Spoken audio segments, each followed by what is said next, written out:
that I have to do it that way with YouTube, specifically um to kind of like, you know, be active and live. But if I were to go to my OBS and the minute I hit streaming, it goes. I mean, it's just kind of like the way I have it set up is Twitch is my default. So I guess if I set it up to where YouTube was the default, it wouldn't be it would be interesting. Hey, what's up, Jules? How you doing today? Yeah, I was just kind of just, you know, yapping, keeping warm. I'm looking like Darth Maul right now with the hoodie and whatnot.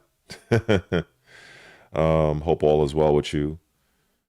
What you got going on for this evening? Did you ever beat that game, that Digimon game, or you're like still are you still messing around with it? Hey, what's up, Teach? What's up, man? I'm over here on my Darth Maul shit right now. It's like 40 or 30 degrees here in New York, so and I didn't like I could turn on the heat, but I don't feel like doing all that shit. I'll just tough it out. I just put on rock a hoodie and just be in full relax mode. I got the pillow right here. Like this is like comfy mode over 9,000 right now. You know, I can't. I'm not one of these other guys that I don't have the fancy you know you know when they got the little fancy stream chair and they're sitting in front of their little setup. Nah, I ain't got all that. Like that's actually the main reason why I don't have a capture card. I was thinking about buying a capture card, but like my Xbox is like literally the opposite end of my room. My big screen TV is like I'm pointing like straight forward. So if I were to have a capture card, I would have to have my laptop close to my Xbox and I wouldn't be able, and then it's like, how would I, like, where would my webcam be? My webcam will be way over in the distance. So that's why it's like the way my room is set up, it's tough for me to use a capture card. Yeah, it's tough. It's tough. But yeah, one day, you know, maybe I'll get big. Maybe. You know, it's funny. I watched a video.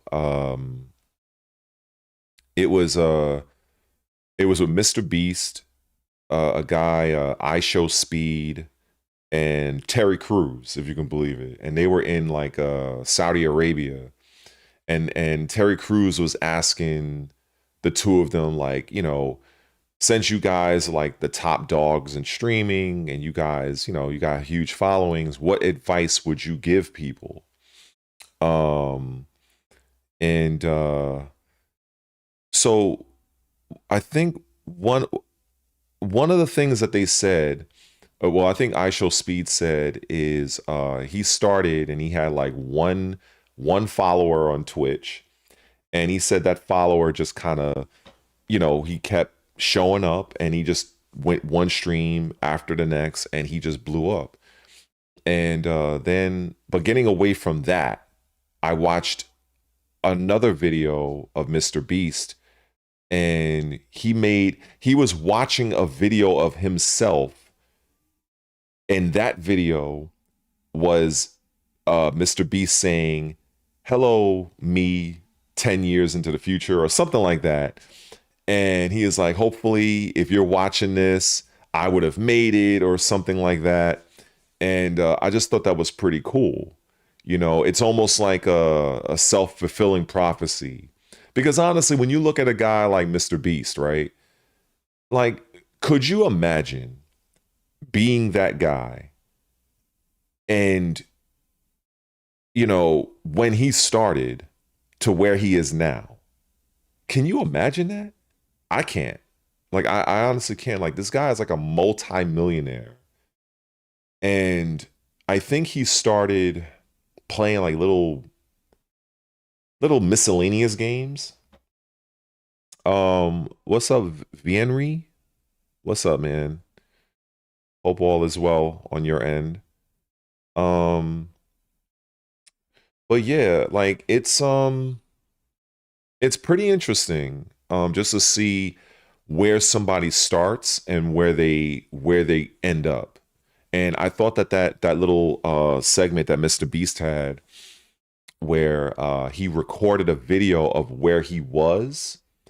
And I mean, I'm pretty sure you guys, I'm like, I know each and every one of you, you guys got your goals, whatever those goals are. And can you imagine, let's say if those goals are like, it may not even be YouTube or whatever, but you make a video, right? And you might be struggling in the moment and you say, hey, you know what? What's going on? Let's say if it's Jules, I like to use Jules as an example. Let's say whatever Jules' goals are in life, and she records a video of where she currently is, and she's making the video directed to her in the future, but she doesn't know what the future is going to hold. And then it's like, let's say Jules gets rich, right? And then she looks at that older video maybe a few years later and sees where she came from. It's crazy, you know, and that's kind of like what I saw Mr. Beast did, you know, where he started, and like in your wildest dreams you would never think that you would have, I think he said he has like over 500 something or 5,000 employees. He has all these different businesses. And it's like, it all started with him just a microphone, a webcam, and just playing miscellaneous games. Like, that shit is crazy. It's wild. It really is wild, you know. But I hope everybody is doing well and looking forward to the new year. I guess I can say that because we're like already in November. So 2026 is already basically here. I don't know what you guys got those New Year's resolutions, or if you guys follow that type of stuff. I mean, I did a few of my resolutions for 2025. I know for 2025, I wanted to keep pushing and get monetized and get affiliate and all that stuff. But yeah, you know, I gotta admit, I honestly didn't think I would even get this far, honestly. And I know I really haven't gotten far in that, but for me, you know, I didn't think I would get to where I'm at right now. So here's hoping that maybe it'll continue.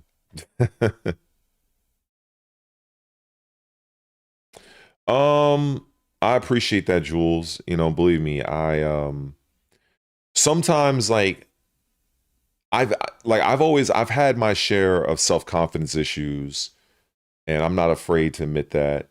Like, even though I'm very good on camera, I feel like that's one of the what word should I use? That's one of my strengths, is that I've always been pretty confident and comfortable on camera. Even when I did this whole MTV thing many years ago, they were doing like this. It was kind of like a video game group reality show. So, you know, I had a lot of screen time. This was many years ago, back when I had hair, and I was always good on camera. I was always great. It's just presenting something that I want to come across and showing somebody and just be like, well, is this good enough? Is this like, could I be better? Could I show this better? Like, and I'm pretty sure people, they deal with that. And a lot of times that holds me back. That holds me back from like pulling the trigger. Like, it's almost like if I get the ball rolling, I'm good. But starting from scratch, like, it's like, I'll do it tomorrow. I'll do it next week. I'll do it next month, do it next year, and then nothing happens. Like, that's been an issue I've struggled with. And I know if I've had that issue, I'm pretty sure many other people have had it. and some probably even worse than me. And but you know, I like to think that if if you have if you have opinions on something, you have content, 100%. And so when it comes like social media, Twitch, YouTube, or whatever, you know, you can fucking say, hey, I feel LeBron James is the best basketball player of all time. There's going to be some random out there that's going to tune in and listen. And even though that's not true, Michael Jordan is the best, but that's neither here nor there. but but yeah, so let's see. Um Mike Willis. Yeah, there is a lot of good, well, I don't want to say good news, but there's definitely a lot of information. One person mentioned last time I was on, which was last night, if I seen the Sony state of play. I checked it out. I didn't really watch it. I just went straight to the comment section. I gotta admit, the comments was kind of funny. The comments was kind of funny. People were saying that it was mostly the state of DLC. Now, mind you, I didn't watch it, but reading the comments, in fact, you know what? Let me go over to it because I know I was. Let me see. Hold up.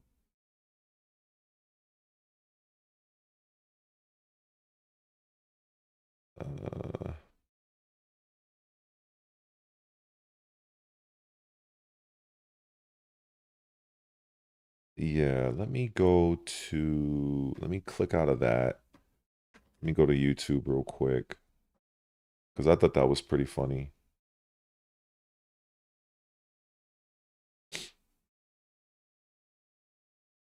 Because I didn't really watch the video, but I was like, you know what? This is kind of the comments were hilarious. Yeah, here we go. 1.1 million views. So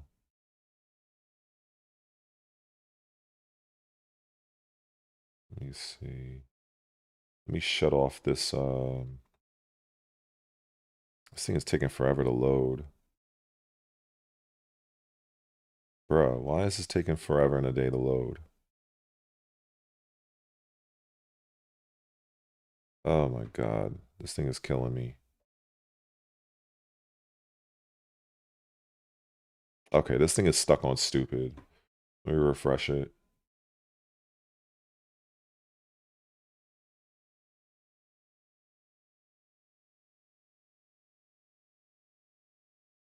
Is there a reason why this thing is just... Because I want it to load so I can get it off the screen.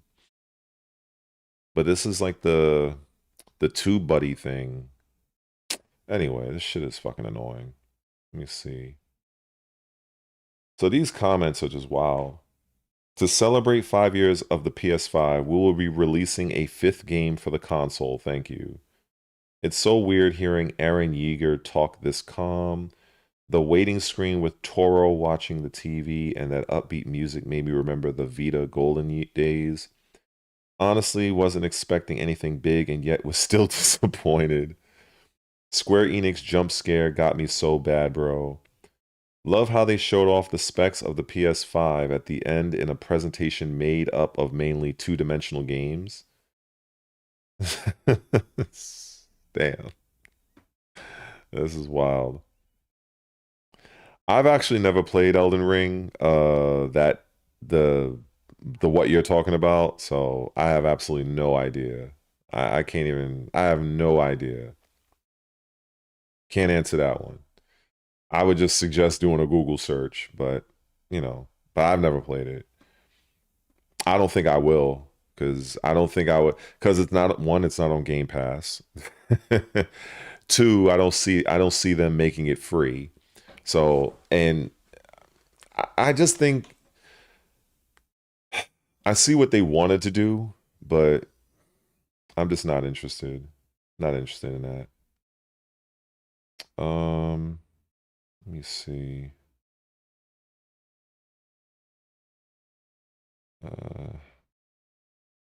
Go back over here. Half the state of play was DLC announcements. Did they really just explain to us what the PS5 can do after 5 years? Poor Sony. This presenter was excellent. Keep your expectations low and you will never be disappointed. Some bald guy. Maybe Bloodborne 2 were the friends we made along the way. I had no standard. Wait, I had no standards and was still disappointed. Oh shit. They got Parappa and the state of play for a split second. Yo, that's crazy. That's wild. What's up, Johannes? The thing is, so I own Sekiro, and the last time I played Sekiro was, God, it was like years ago, because it came out. I think Sekiro came out 2018 or 2019. I know it. Well, actually, I think it came out 20. I don't remember. The only thing I know is that it won Game of the Year in 2019. And well deserved. Honestly, when the game came out, I honestly wanted another Tenchu game because that was my jam. Because back in the day, when Tenchu first came out, it released in the same window, maybe even the same day as Metal Gear Solid. I mean, I'm middle-aged, so I can remember these moments. And so I had both Metal Gear Solid and I had Tenchu. What's up, 106? No, I didn't finish Ninja Gaiden 4 yet. What's up, Korean? Yeah, so when I had both Sekiro, no, not Sekiro, I'm kind of getting turned around. I had both Tenchu Stealth Assassins and Metal Gear Solid 1. And I remember it's funny, right? When I was still living in Queens, New York, and I remember I went to I don't even think it was I think it was another store. It was in Green Acres Mall. And I went up and I had the intention on buying Metal Gear Solid 1 because that was the in game. But then while I was waiting online to buy the game, I saw this ninja game that the store had playing on a TV. And so I was like looking, I was like, yo, what the fuck is this? And basically it was Tenchu Stealth Assassins. Lo and behold, I had both games. And then the first game I played, the first game I popped in was Tenchu. And I completely forgot all about Metal Gear. Like I don't think I played Metal Gear until I beat Tenchu. And then anybody that knows, each level in Tenchu had 3 layouts. It had 3 enemy layouts. And you can, I think, heighten the difficulty settings and so on and so forth. So then they came out with a code with the ability to select which layout you wanted, because early on you had no control over it. It was randomized, you know what I mean? So after I finished with Tenchu, that's when I started to play Metal Gear Solid. And it was fine. It was okay, but I felt like for me, Tenchu was the best game out of the 2, in my opinion. So learning that the game was made by FromSoft or whatever, when I was hoping for another Tenchu game, that's when they came out with Sekiro. And I was like, well, I was a little on the fence because I really wanted Tenchu, because the last Tenchu I remember playing was Tenchu Z. Tenchu Z was on the Xbox 360. I enjoyed it, even though some people didn't like it. And then you had Tenchu, I think Wrath of Heaven, but I think that was on PlayStation. I think it was a PlayStation exclusive. And that was like the last I've seen of Tenchu. So when FromSoft came out with Sekiro, I was like, it was different. I ended up buying it, of course, and I played the hell out of it. But I think the last time I played Sekiro was maybe 2022. So, and I remember I got up to the guy that lopped your arm off at the beginning of the game, and I got to his second boss phase where he's like flying around the screen. He's like fucking raiding, throwing lightning bolts at you and shit. After that, after I got killed a few times, I think I went to another game, and I think in 2023 I played it briefly, but I don't know. I was playing something. You know, when you play a different game and you kind of like it shifts your whole focus. Like that's what happened to me. So whatever that game was, maybe it was Cyberpunk, maybe I don't know. It was a very long type of game, like you know, one of those games you pump hours and hours into it. So it kind of took my focus away from Sekiro, and so I haven't really played it since. So I really should give it a shot. It would almost be like me playing it for the first time again because it's been so long that I played it. It'd be like, you know, it'd be like me playing it for the first time. And then playing Elden Ring, I never played the DLC. I know they have a major DLC. Um, I never played it. Maybe I'll buy it. It depends on what happens with Black Friday. Who knows? You know, the Black Friday sales might have, you know, whatever. And Elden Ring, I didn't get that far. I really enjoyed it though. I think it's one of the best games I've played. Um, so let me see. What are you guys talking about? This executor thing. Um, so anyway, I hope everybody in the chat is doing well. Uh, yeah, the Ninja Gaiden 4 DLC that's coming out more than likely in first quarter of next year. So between January and April. So that you can look forward to that. Um, I'm very curious to see. I'm very curious to see what the sales numbers of Ninja Gaiden 4 is because I wonder if they're going to make a Ninja Gaiden 4. I mean, excuse me, 5. And if they do a Ninja Gaiden 5, will Platinum Games have as much control over the development as Team Ninja gave them for 4? Because that was really the main issue I had when I was talking about the bait and switch. Because it wasn't so much the bait and switch of the character. I knew, like, I followed Ninja Gaiden 4 longer than, like, let me put it to this way. I was following Ninja Gaiden 4 when it was still a rumor, and many people didn't.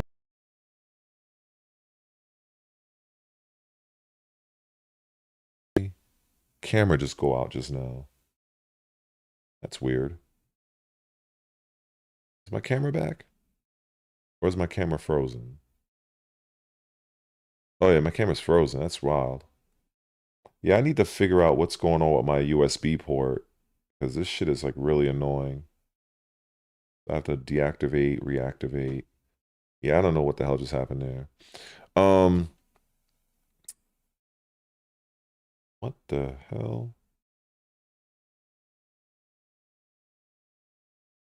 This is so stupid. Where is my camera? Wow, this is really dumb. That is another thing that I need to get is a better laptop.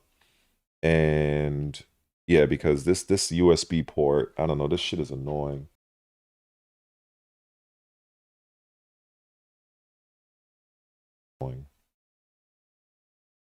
Um I'm like trying to bring my camera back and it's like, hold on.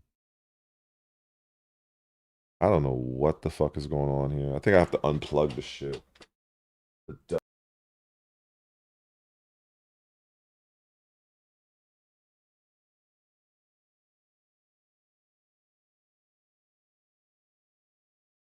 I plug my stuff into a USB adapter. It's like really annoying. What is going on here?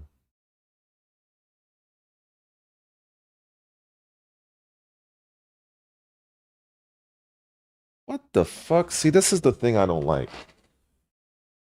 Oh my goodness, bro. Like, what?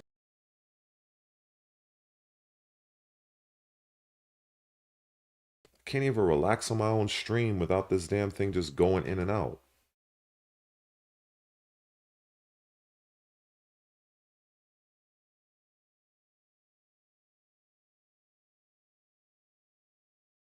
Okay. This is like really fucking dumb. And now I got a freaking bot in my so I gotta like really annoying.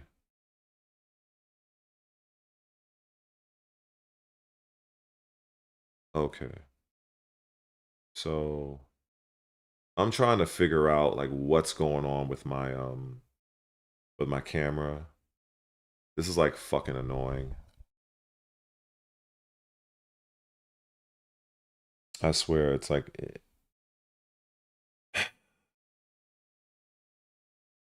I may have to switch to my actual laptop camera. So okay, so this works, but this shit is god awful. So let me see. I go back.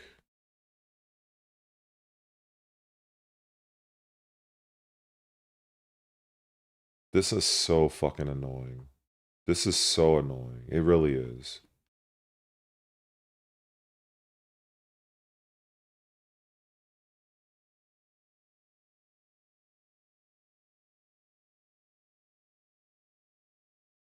I don't even like this is literally like every single time it's like my life is nothing but struggle. It's like nothing can just work. For reasons unknown, my webcam just refuses to reactivate, even though it's fully powered.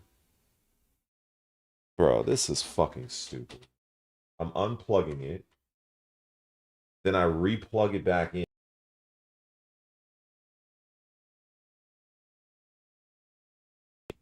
This is the dumbest shit. Like what are we doing here?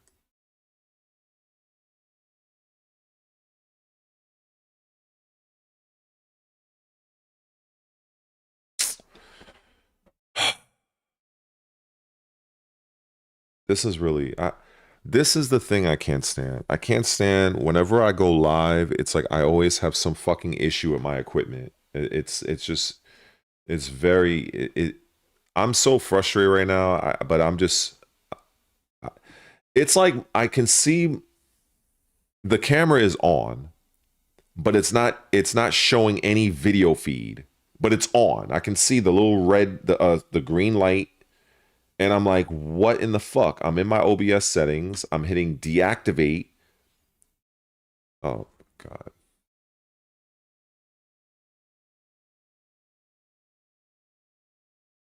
This is ridiculous. This is really ridiculous. I think the camera just fucked up. I think that's what it is. Because even with me having it deactivated, it's like it's still on. Like what the fuck? This doesn't make any sense to me. I don't expect anybody here to even be on this stream anymore because this is a complete shit show at this point. Thanks to Insta360 Link 2. Believe me. I'm surprised my microphone works at least. Yeah, like this fucking webcam is just fucking up royally. It's like it's on, but it's not showing anything. It's not showing anything. like my actual webcam. And yeah, this is really fucking dumb. This is like so frustrating that yeah, I'm just annoyed. I'm so, but I'm like I'm more so distraught because it's like I don't even, it's like what else is gonna happen?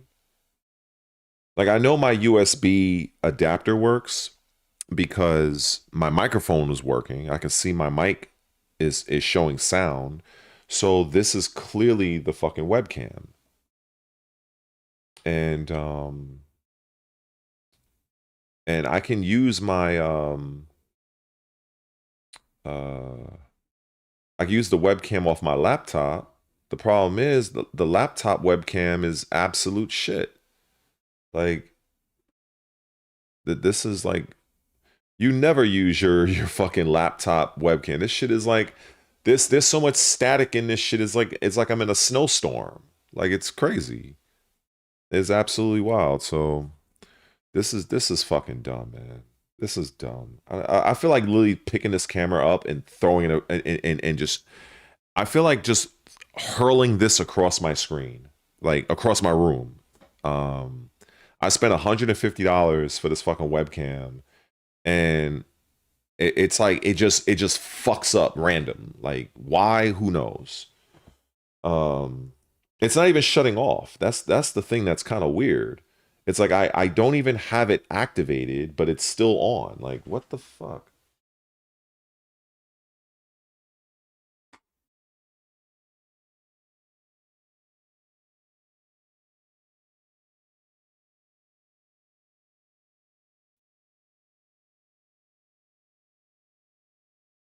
I'm gonna plug it into a different port. So this particular camera, it's a, like right now I have my fucking what's this shit, the laptop camera, which is absolutely god awful.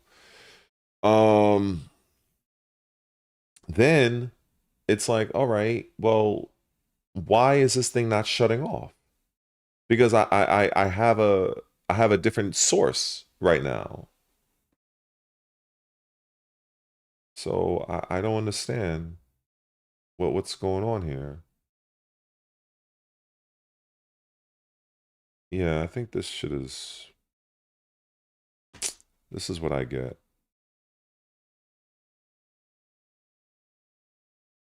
Wait a minute. Wait a minute. Okay, could it be this the reason? Hold on. Oh, that's why it wasn't working. Oh, Red, you're an idiot. Okay, I see. That is so crazy.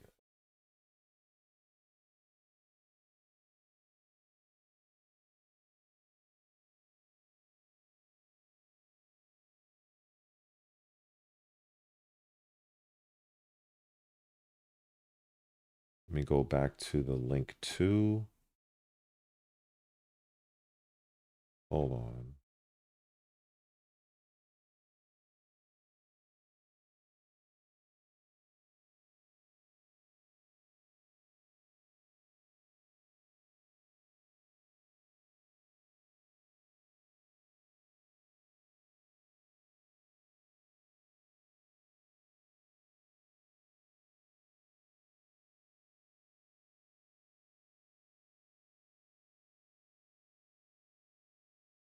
Has to be a better way for this. All right.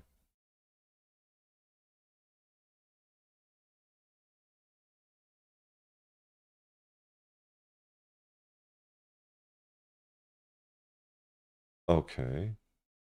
So all right. I think it's,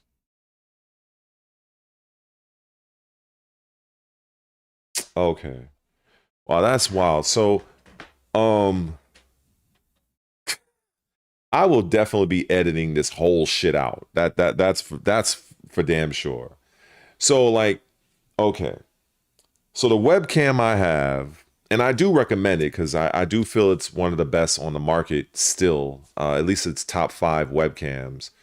Is the Insta360 Link 2. I think it's the Link 2C.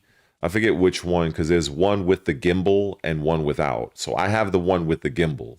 So before I went live, I was messing around with the actual the software. So the thing is that the software can use the webcam naturally, but if the software is using the camera, OBS can't, and vice versa. So I have so because I was messing with the options, I was kind of like zooming in and trying to changing the placement. I forgot to turn off the actual app. So when I lost connection with it on OBS, which sometimes happens, it immediately shifted over to the app. So, which I forgot I still had open. So that's the reason why the camera wasn't being shown on OBS, but it was instead being shown in the app. So I had closed the app. And the reason why it kind of fluctuates in and out is because the USB, I only have one USB port on my fucking little laptop, which is fucking sucks. Because if this USB port fucking dies out, that's it for me. Like that means I can only, like, it's just gonna be a fucking shit show after that. So yeah, so hopefully at some point in time I can level up equipment wise, get a better laptop. Even though I appreciate my sister for even buying me this laptop, it was a completely unexpected apartment warming gift when I first moved in where I'm at. But yeah, having only one USB, yeah, that's a concern because I use a 4-port USB adapter. So that's how I'm able to plug in my microphone, my webcam, and let's say if I ever get a Stream Deck, I would have to use, the adapter for that too. But if the only USB port on my laptop just dies, and that kills everything. So I'm just hoping at some point in time I can level up on that front. Currently the USB port works, but it's really loose. So, and I have everything basically on my bed, as you guys can fucking see. So if I shift the wrong way, or then it's like the wire gets, it kind of like moves around. It's a pain in the fucking ass. It's like the fucking struggle. It's like it never ends. It never ends for me. I don't know. You guys look like y'all having your own conversation, so that's fine. Let's see, Max Payne 3. Y'all talking about Max Payne? Shit. Yeah, I have not heard that game brought up in eons. Solid game though. It definitely introduced, I believe, bullet time, if I'm not mistaken, in video games. Metal Gear Metal Gear 5, I own that. I own like so much shit. I never beat Metal Gear Solid 5 though. I was so fixated on trying to get through the game without being seen. You ever heard the term save scumming? I would stealth scum. I think that's a term that I'll probably, you just heard it here first. So if I'm playing a game and I want to get through it without being seen, if I get spotted, I'm going to fucking reset the whole shit. So, because I want that feeling of, okay, I went into the enemy encampment, I did what I had to do, I took out everybody or anybody that was in my way, they're all done. Also, I don't like to kill unless it's the target. But even then, I'm kind of like iffy. So a game like, say, like a ninja game, I might kill, but most of the time I'm looking to just knock you out and then hide the body. And then yeah, so that's kind of how I like to get down. If that is an option, like for instance, like in Assassin's Creed, I think it was Assassin's Creed Origins, I would usually just knock out everybody. You know what I'm saying? They were like now if there's like the target, yeah, I'm definitely taking the target out. But yeah, um, an offline third person shooter. Um, Shit, I mean, I think there's a ton of options there. So it's kind of like for it being offline, that's usually an option of whether you want to play online or offline. That's usually an option. So, like for instance, if you want to play a third person shooter, the one thing that comes to my mind immediately is the Division.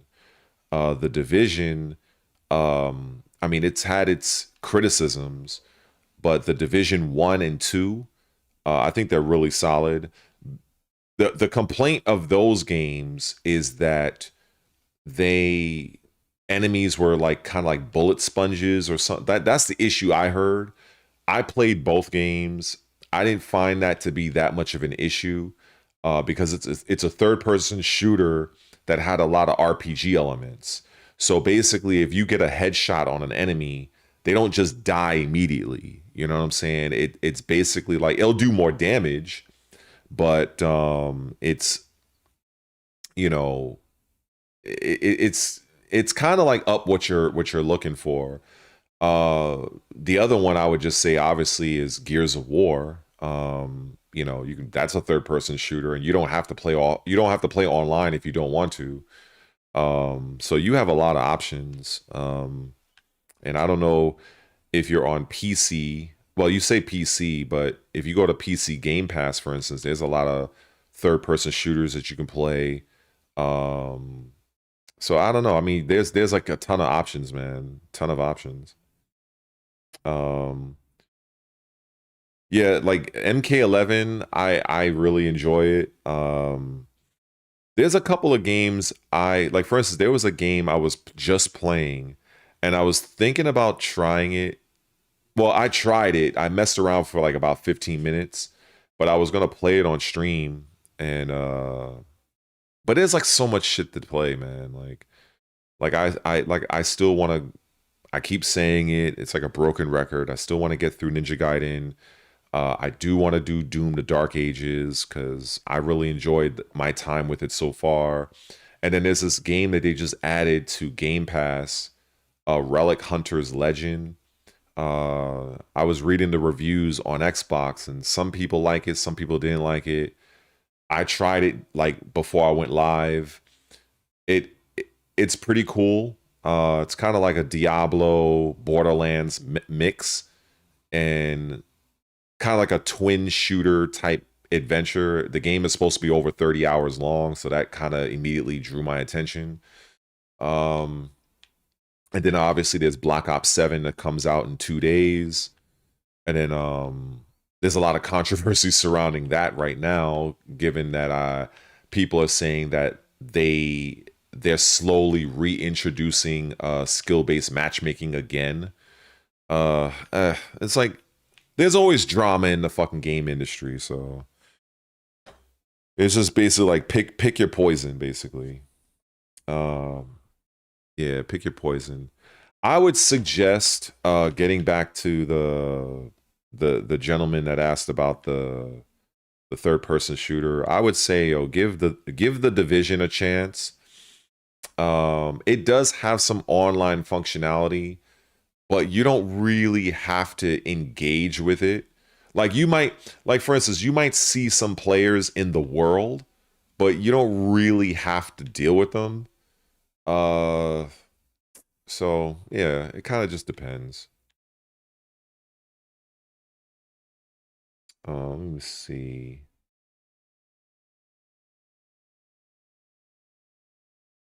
Um, I never really finished. Somebody mentioned what was it? Ray Bans, uh, Watch Dogs Legion. That was definitely a game I bought at launch, and I think the main critique of that game was it was people didn't like that it didn't have a central like protagonist. So it was like everybody could be a protagonist. And some people didn't like it, you know. Me personally, I enjoyed it. I thought it was they wanted to try something new, and you know, it didn't land on with some people. You know, for me, it was okay. I think I'm very. I have a lot of would I say patience? I don't know if I would say patience. I'm willing to try out games that people probably wouldn't give a second look to. This is the reason why, even with all the controversy surrounding Dragon Age the Veilguard, I ended up buying the game, and I enjoyed the game for what it was as a role playing game. You know, I enjoyed the combat. I didn't have that much of an issue with the graphics, even though some people did. But it was just that non-binary bullshit. Because I'm not a fan of the mental illness. I'm sorry if you just happen to be part of the LGB such and such. I'm not a fan of that shit. I'm never one to put people down, but if people ask me my opinion on that, I just feel they're just mentally ill as far as I'm concerned, and them pushing the agenda of having the pronouns in the games and all this extra stuff. I'm like, look, I'm here to play the game. I don't care about who you're screwing. I don't care about what you want to identify as. It's just cringe as fuck to me. But when I'm able to see past a lot of that, I try to. So when I engage in a game like Dragon Age the Veilguard, it's like I already know the Tosh character is, I'm gonna come across that character eventually. And the one thing I did remember about Dragon Age Inquisition is you had the option of dismissing, and you could dismiss a party member. You know what I'm saying? And but in Veilguard you can't. You're kind of stuck with the person. But yeah. I'm willing to give a lot of games a chance, even though it has some things that I'm not a fan of. Like, let me see. I actually just went remote on my Xbox, so let's show this real quick, right? Up. Because right now I'm on my Game Pass right now. And all right. So yeah, yeah, Jules, that's what I'm trying to say. Like, I have my thoughts and opinions, and I know it may rub people the wrong way. I don't believe a man and a man, that's not normal. A woman on woman is not normal. Like, that's just not whatever. But if that's what you want to do, right? Like, that's on you. You know what I'm saying? I just don't like, and I think a lot of gamers feel this way. If you want to screw around and do that, that's your own personal business. I don't need to know who you're screwing, what you're doing, or whatever that stuff. But when it comes to making a game, and the gaming industry, it's not a stretch to say this, but the vast majority of gamers are straight men and women. We don't want to see all this extra bullshit in our games, movies, shows, comics. We don't want to see this shit. Now, I'm not saying that those types of people, they shouldn't have their creative outlet. My issue is when you're making a game, especially if it's something that's already established, like a Dragon Age, for instance, the majority of the fan base are straight. Now, in prior games, they did have, even in Mass Effect, they had a few little little innuendos and stuff like that. Even in Baldur's Gate 3, to my understanding, I think they have a few of the alphabet community elements in that game too. But with Dragon Age the Veilguard, they really doubled and tripled down on that shit. And, you know, literally the entire, everything I seen of Dragon Age was people showing the clip of the Tosh character saying, you like, everybody's seen it. It was literally viral. It was, oh, I'm non-binary. And then the other scene of one character from Dragon Age 2, where I guess she mispronounced the Quanari character, and then she went down to do a few push-ups. I'm like, come on, man. No, like, what is this shit? So I feel like if they would have just simply, if they would have toned that down, or better off just get rid of it and focus on the actual game, I feel that Dragon Age the Veilguard would have done a lot better. The bar, yeah, that shit, you know, and it would have done a lot better. And it's not just the alphabet stuff. If you look at Assassin's Creed Shadows, I think the game is fucking phenomenal, in my opinion. But the majority of the controversy was them adding Yasuke, which was the Black Samurai. Now, me personally, I really didn't care, but because I knew you're giving me two protagonists. I don't care that the samurai was a black dude or whatever. If I'm playing an Assassin's Creed game, I'm not using a fucking samurai. like that was the thing from people like myself that were not getting caught up in the controversy.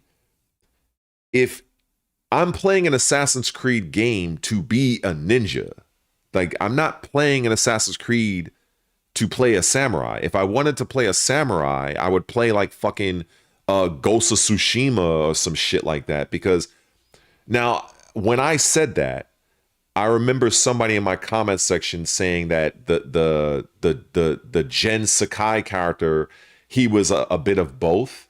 But I'm like, well, even though I understand that there are assassinations in Ghost of Tsushima, the character, from what I've seen, is more closely in line with a Ronin, which was a samurai without a master.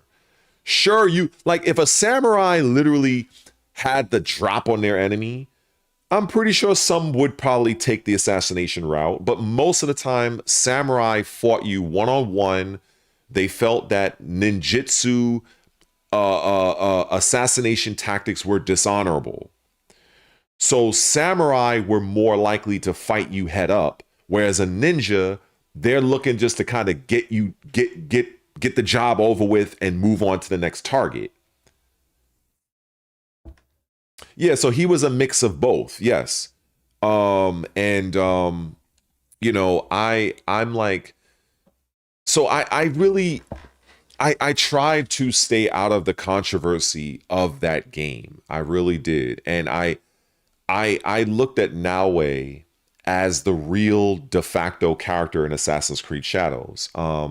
Even when I was looking at the marketing, if people remember, when they were trying to promote AC Shadows, they were mostly focusing on I think they were trying to push Yasuke a lot, and then eventually, once they found out that with all the backlash, they focused more on Naue. And even when I look at the patches for the game, they're really patching Naue. Like I think the latest patch, they gave her more ways to do parkour. Like she can run up the wall, grab a ledge, and then hop sideways onto the next ledge. And like the game really never needed Yasuke. It just didn't. I feel like they could have just made Yasuke as a DLC character. Like for those people that you beat the game and then you can play through the game again using Yasuke, if you had to do it. But me personally, I played, you know, if you've played Assassin's Creed Shadows, you would know that at the beginning of the game, you're using Yasuke at the very beginning. And honestly, he didn't control too bad. Like, I didn't, like, it wasn't like, oh my God, this guy sucks. It's just that if you're playing it, like, it's like, it's called Assassin's Creed. Like, the very name is basically telling you characters are basically rooted in ninjutsu style gameplay. So why they thought to add a samurai is beyond me. It's fucking beyond me. But I don't know, man. And then I think the next Assassin's Creed game that's rumored is supposed to be set during the Winston-Salem witch trials. So now you're gonna, and then it's supposed to be a female protagonist. That's what I'm hearing, and it's gonna have like more magical powers. Like I think the protagonist can turn herself into a cat or something. I don't really know. I don't know how that's gonna go, but that's the next Assassin's Creed game. In case you guys aren't aware, it's supposed to be called Hex.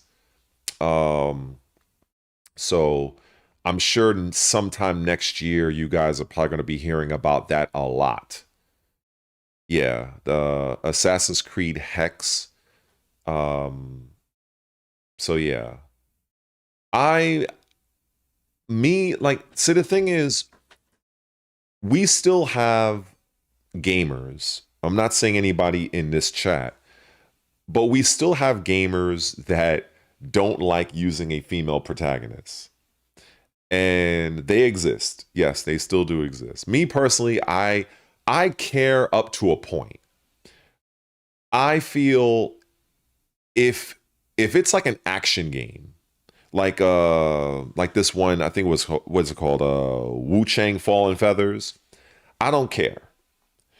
But if it's a game like a role-playing game, and I would prefer to play as a guy because I'm a man.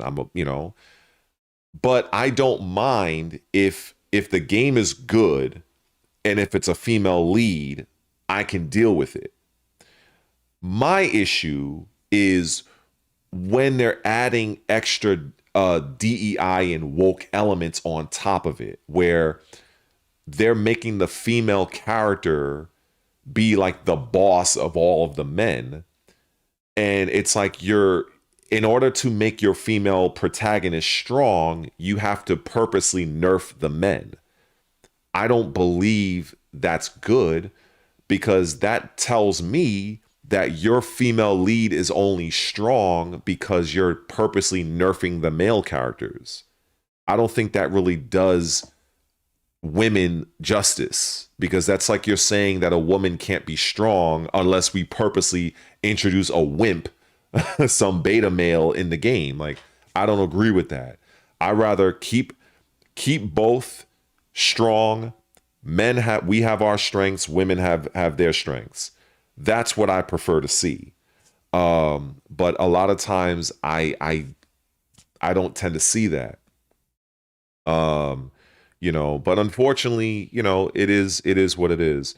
So that's why when I look at Assassin's Creed Shadows, and essentially the main character, as far as I'm concerned, is a woman, and I'm in pretty decent contact with the voice actress. She's a really nice lady. We message each other on Instagram here and there. I think her name is Masuka such and such. Masumi. Yeah, Masumi. I forget what her last name was. And, I tell her all the time, like, you did a really good job playing that character. And, I express like, hey, I wish you all the best. She's a really nice person. And she worked her ass off for that Assassin's Creed thing, for her motion capture, her voice work. And that was her first fucking game. Like, that was her first time doing anything like that. So I will always give her praise on that. And I liked the character model. I liked the voice. The choreography was great.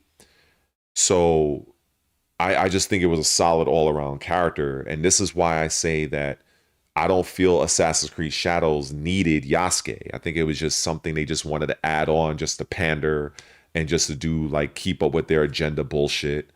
But you did not need the Yasuke character in AC Shadows. In fact, I think a lot of the controversy that came from it, it actually hurt the game, as far as I'm concerned.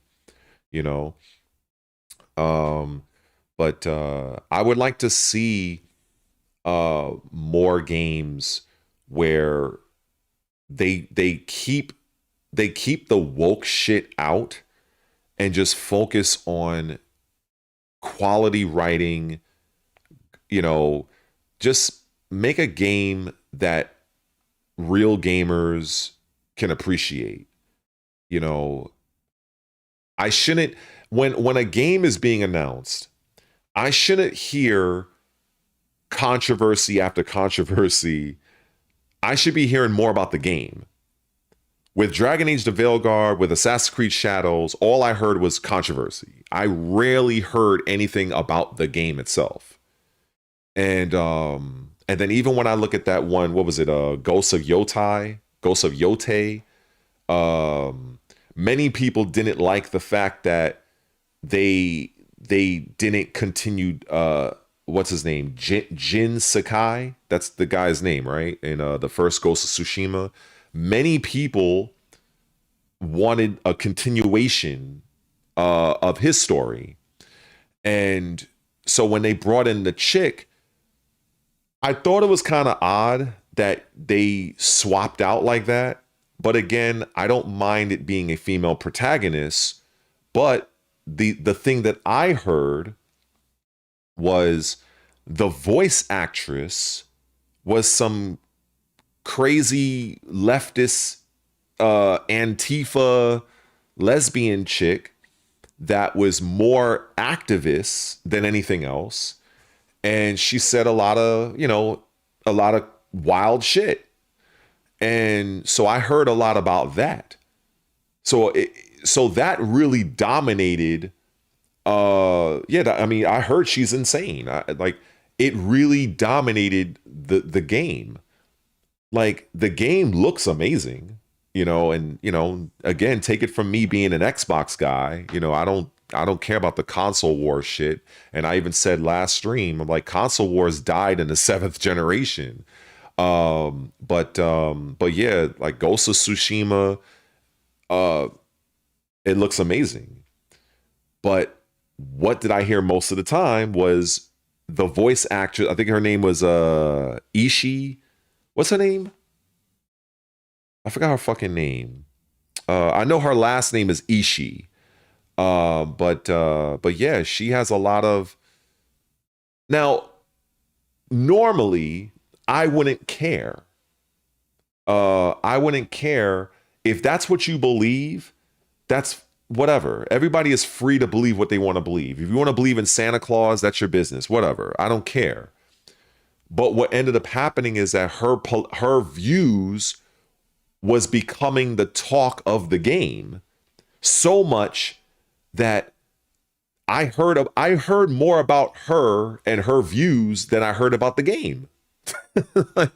I don't know if you guys can relate, but you know, if I wanted to know more about Ghost of Yote, I had to really specifically search for the game. Like I had to do an actual intentional search, because if I was just going off just passive news being shown, most of it was about her, about the actress, the voice actress, you know?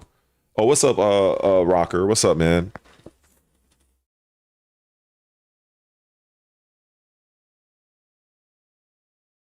Oh, what's up, EA? What's up, man? I hope all is well with you. I'm just here. We just talking, you know, talking about this gaming stuff. Um, Ghost of Yote, great looking game. Now, the comparison Uh, yeah, I would say this. I saw a video of Atsu. That's the main character's name in Yote, right? So I saw a video of Atsu using the Kursoragami. I think that's how you pronounce it. The little it's basically a comma, basically.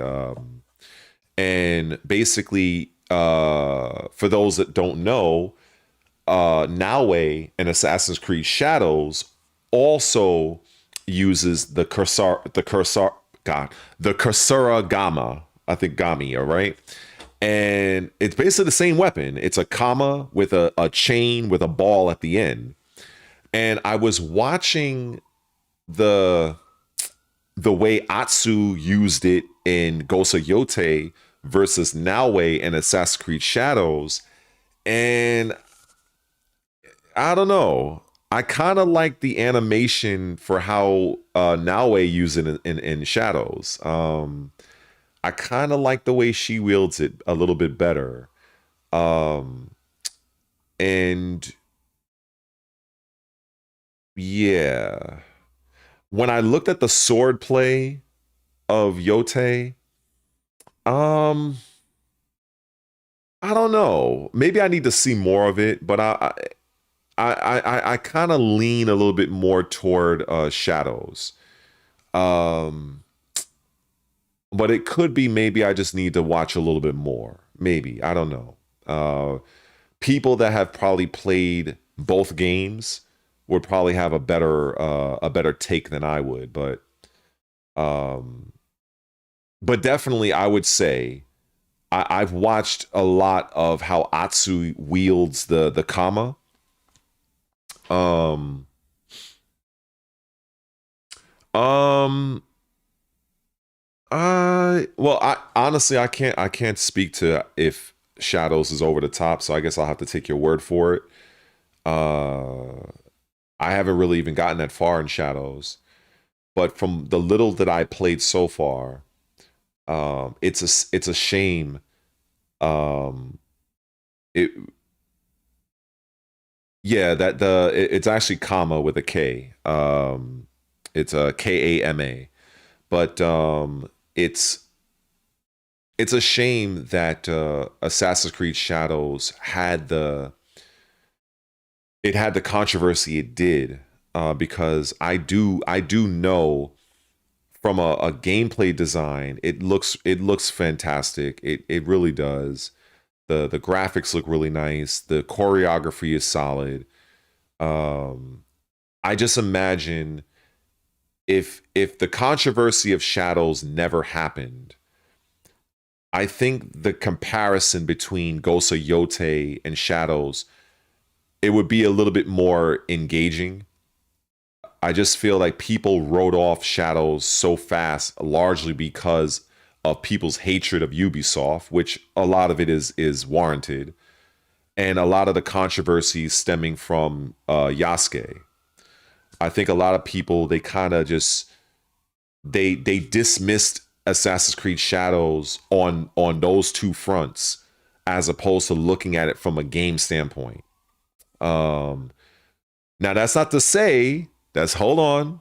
That's not to say that Shadows is a better game than Ghost of Tsushima. I'm not saying that, but I just think that a lot of what Ubisoft did, it took a lot of the attention away from the game itself. And EA, BioWare, did the same thing, in my opinion, with Dragon Age the Veilguard by pushing this LGBTQIXYZ 123 nonsense. And it took a lot of the focus of what the game was, because I can tell you, when it comes to Dragon Age the Veilguard, first of all, the skill tree is massive. So there's so many different skills you can learn in Veilguard, and I really enjoy how different the warrior, the mage, and the rogue, like they're very different in how they approach. Uh and then you have the specialized skills, which comes from the old Dragon Age games where, you know, like if you're a sword and shield character, you can go and specialize and be like a paladin or a holy knight, you know, shit like that. So I think that's really good. The animations are solid. The graphics look absolutely amazing. The music is really solid. It's just that when I look at Veilguard and just see they were trying to push this narrative, it just, like, I can see past it, but I know many others can't. And the game died because of it, you know. But it is what it is. Um, so anyway, Jules mentioned, basically alluded to her love of Keeper. I have not played this game yet. Um, in fact, if you look at this list, which I'm pretty sure you guys are seeing, I haven't, I have not really gotten that far in Hollow Knight. I barely got past the prologue in Silk Song. Shredder's Revenge, great beat 'em up. I did not beat the game yet. Tunic, I'm at the end of the game. Dark Ages, I need to play this. Evil West, I need to try this. So there's a lot of shit here, man, that I have not even fuck with. Um, I keep telling people that one of my strengths is I literally have like I can literally stream for like fucking 10 to 15 hours a day if I really wanted to. And maybe I should. It'll help with the ad revenue, and maybe I'll earn a few super chats along the way. But you know, I know that's one of the things that that kind of keep people from like maximizing their stream, is because they probably have to go to work, they have to do X, Y, and Z, blah blah blah. You know, so I don't have to really at the moment, I don't have to really have to worry about that right now, thankfully. So I can be out here in these streaming streets. But at the same time, I want to I'd love to make like some like repurposed content, you know. But then it's like, oh, you know, during that moment I'll probably have to kind of, you know, do my own thing, lock in, you know, and whatever. Oh, you guys are playing Launch or Casino 8. I I may get back into that, honestly. Tekken 8. And I'm thinking about just picking up Heihachi and just going through ranked. Um it wouldn't be quite as much suffering going that route, honestly. Because Heihachi is like a very he's a very strong character. Barrier of entry is not as high as it used to be when you would use Heihachi in like prior Tekkens. Oh, this is a good game too. Revenge of the Savage Planet. This is a pretty fun game, by the way. Control, that this game is amazing. I never beat it, but the time I spent with it was really solid. Um Nine Souls, I would say that this game is quite difficult. Ori and the Will of the Wisp, I did not beat this game. Dead Cells, I actually never really got into that game.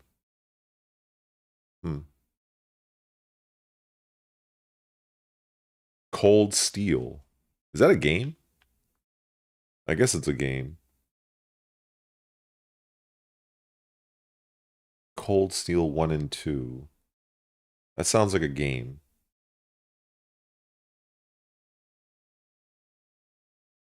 Yeah, Black Friday is close, and I'm I'm kind of like thinking I would really like to get a Stream Deck, but I don't know. I have to see, because I do have a little YouTube payment coming on the 21st. It's like it's a little over 200 bucks, so I'm happy for that. So that's going to help me out a lot. Um so I guess I'll see what happens. Oh, okay. So I'll probably YouTube and probably watch somebody play through it and see what's what. Because I know you love the JRPGs, so I'm pretty sure it must be pretty good if you're excited over it.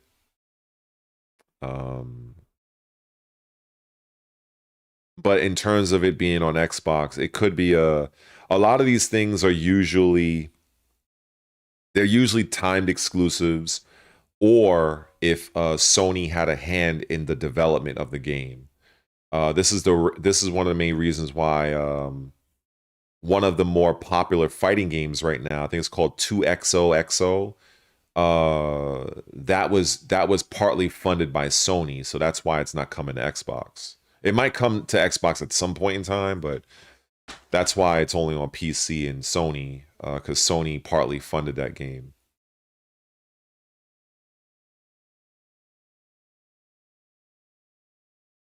Yeah, I heard about this new Steam machine. I don't know if that's what they're calling it. Yeah, I heard about that. It should be pretty interesting. I'm at this point, I'm just looking forward to the next generation of PlayStation and Xbox, because that's really where it lies as far as I'm concerned. PC, I don't even regard as PC is just its own entity. Like, I feel it's so unfair to compare PC to console. It's such a bullshit comparison, because your PC experience is wholly dependent on how much money you're willing to spend on it. Because if I have a PC that's $5,000 and you have a PC that's $1,000, my PC is just going to be leagues beyond yours. So our experiences are not going to be the same. So that's why I'm like, this continued comparison of PC to console, I cannot just open up my Xbox Series X and swap out the fucking graphics card and put in a fucking whatever the highest graphics card that's on the market. I can't do that. So like, it annoys me when a lot of these dumb fucks keep comparing, oh, look how this game runs on the Xbox versus PC. Like, get the fuck out of here. Like, of course the PC is going to be better. It's the Mr. Potato Head of the fucking gaming industry. Just open the fucking shit up, swap out this thing, insert this part. It literally is a Mr. Potato Head. You just swap this out, put that in, take that off, put that in. Like, you can't do that with a console. So it really grinds my gears when I see people make these stupid comparisons. Like, keep that shit console versus console. But they just gotta get their fucking clicks and their bullshit views. I'm like, like Digital Foundry, like, oh, we're going to compare the PC version. Why don't you compare a person running a $3,000 PC versus a budget PC? Why don't they just fucking do that and leave the consoles alone? Keep the consoles between PlayStation and Xbox. That's all you gotta do. That's all you gotta do. That shit annoys me, man. I'm annoyed even fucking bringing it up. Let me lower my blood pressure now, because I'm not even playing Tekken.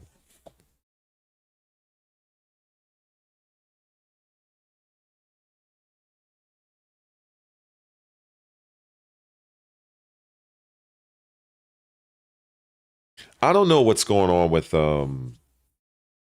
Sony in that regards, with the backwards compatibility. The only thing I can really guess is the depending on how they made the PS5, it might not be possible to emulate a certain generation of games for the PS5. Because I remember the PlayStation 3 had a similar situation. I remember the first model of the PS3 was able to play anything. And then I guess they updated it. I'm using air quotes. And then all of a sudden, I think it lost the ability to play, I think, PlayStation 1 games or something like that. So depending on the architecture that the PS5 has, it just might not, for them to emulate PS2 games or even PS1, it just might not be possible for them. So that's probably what that is. Yeah, there's like, it's just a lot, man. You know, this is one of the things I do like about Xbox is that Phil Spencer and his team, they do try very hard to ensure that the next generation can play just about everything. Of course, if it's a game that's heavily reliant on online, naturally, you know, those servers probably been discontinued and, you know, but I do appreciate that on the Microsoft side. But yeah, I don't know. I think PS5, I think you guys can play PS4 games. I don't know about PS3, but yeah, I think for them to make a Sony console the way they want, I think it's difficult for them to have that full compatibility. That's what I think. If I had to take a guess.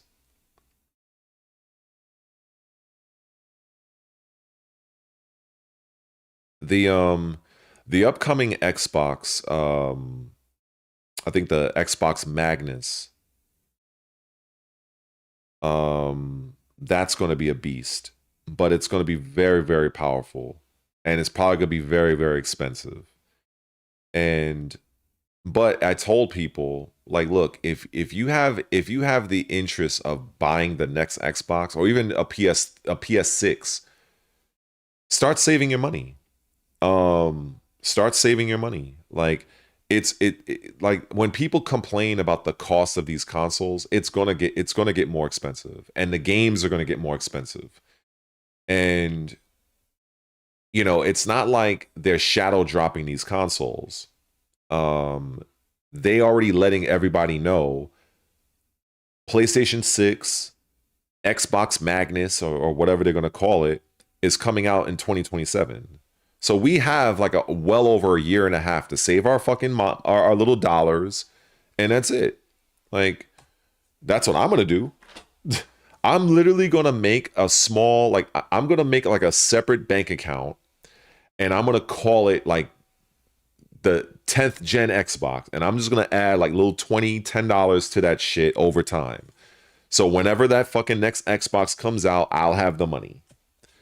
Like it's not really it's not that difficult. I think when people, they look at the price of something, they're looking at it as, oh shit, I don't have the money right now. Where am I going to get it from? Oh my God, it's so expensive. But if you're literally saving up for it, it's not that bad. Then it just comes down to whether or not you feel which of the consoles are worth your money and your time. Many is probably going to pick the PS6. I'm going to stick with Xbox. But both systems are not going to be cheap.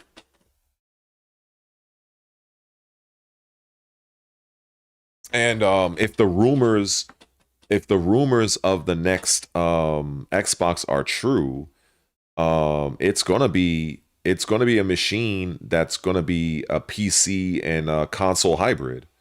So it's gonna have access to every basically all the different storefronts. It's gonna have GOG, it's gonna have Steam, it's gonna have Game Pass, of course. Like, so that's what I'm waiting for.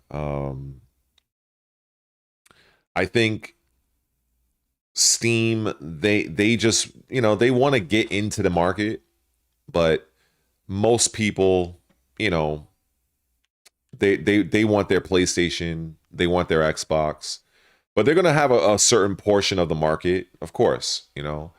I don't know much about it, but I'll do my research on it.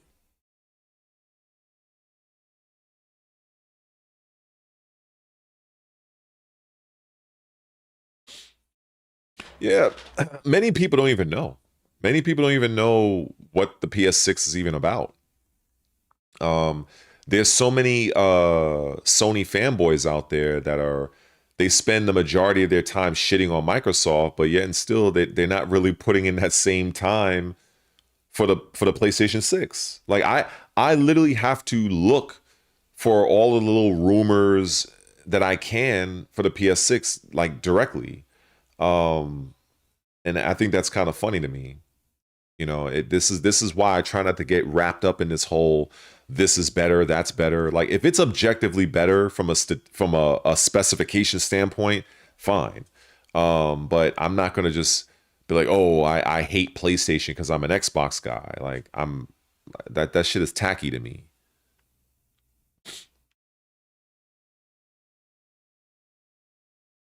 Yeah, I mean, see the thing is, see what Jules is saying, that makes sense. I mean, you can apply what she just said to anything. I mean, this is like people who are in the Apple ecosystem. Like, why would they get why would they get an Android phone if they're already in the Apple ecosystem?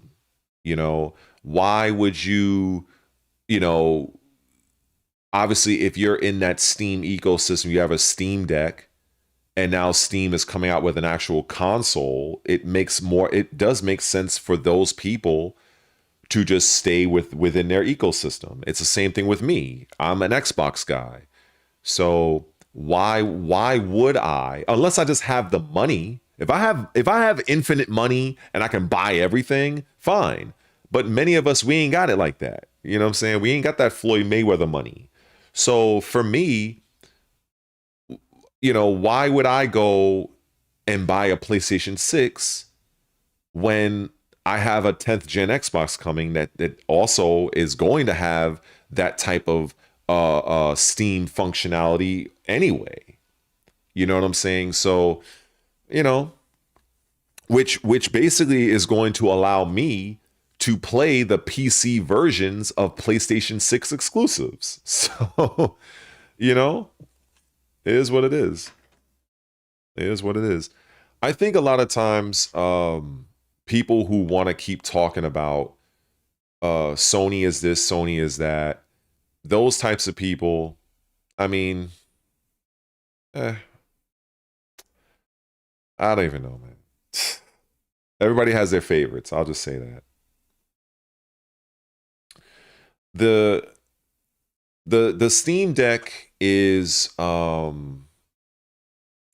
whatever they're going to do with this Steam console, they have to provide something that's going to differentiate it from the Steam Deck. Whether it's price, whether it's performance, they have to, because then it's like, how are you going to convince people who already have a Steam Deck to buy your new console? So they have to have something that's going to like make you as a Steam fan to say, oh, I have a Steam Deck, but you know what? I want to buy this. So I'm curious to see and learn what Steam are going to do for this console. Well, the ecosystem exists regardless. You know, it's all part of the same thing. It's all Steam. You know, it's their thing.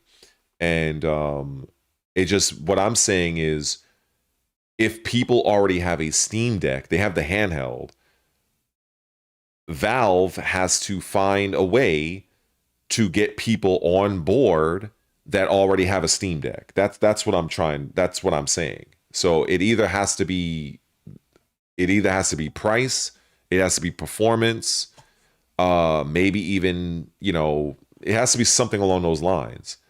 If not, then it's like, okay, why should I buy this console if it's basically the same as what I'm getting with my Steam Deck? I'm speaking from a business standpoint, not a fan standpoint. I don't care about that. From a business standpoint, they have to have it be different. They has to have something that's going to entice somebody that already has their handheld to spend X amount of hundreds of dollars to now buy their new console. There has to be something to rope those people in. That's just what it is. Otherwise, it's just going to be the same experience. So yeah. So the performance Yeah, so me, I literally learned about this like maybe an hour before I went live. I think I even saw a picture of it. I don't know if it's real, but you know, we'll see. You know, yeah, we'll definitely see.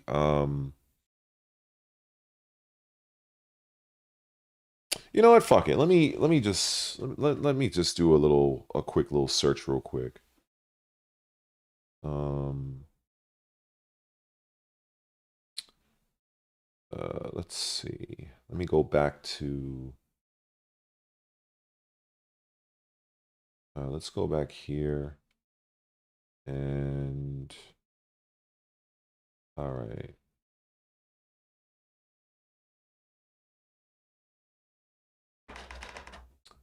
What are the specs for the new Steam? Wait, Steam machine versus the uh, Steam Deck.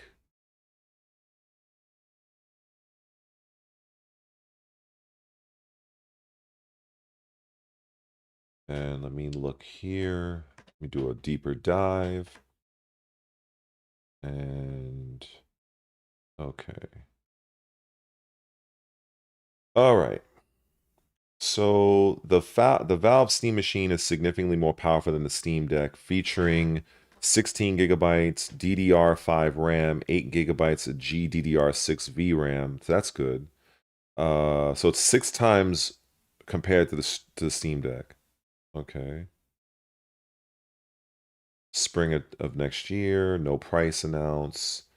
And then the regular Steam Deck is an AMD 4-core Zen 2 CPU. Let me see. RDNA 2 compute units. Interesting.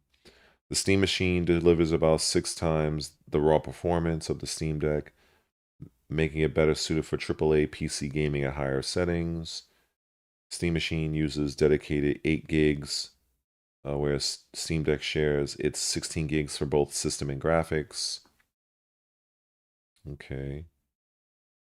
In summary, the new Steam Machine is aimed at users seeking a compact, high-powered gaming setup, while the Steam Deck remains Valve's portable, all-in-one handheld solution.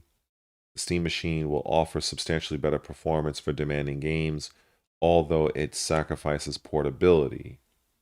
Now, I want to see.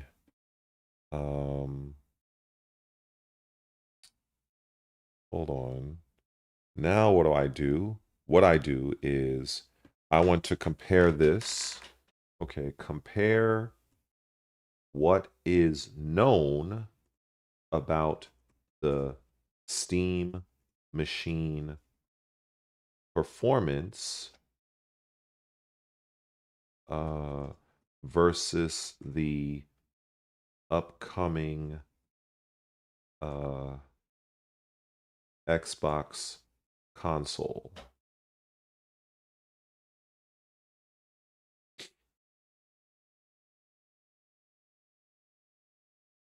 Okay. So the new Valve Steam Machine is designed as a compact console-like PC running Steam OS with a custom blah blah blah blah.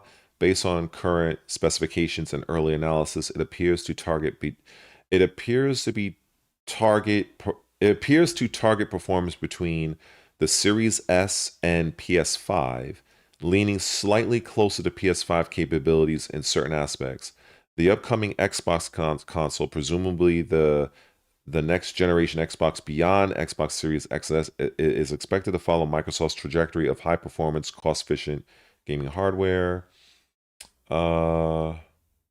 Okay, custom AMD Ryzen, likely custom AMD Zen 5. Damn, Zen 5? Holy fuck.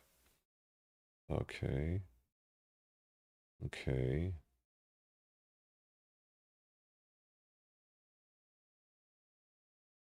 Interesting.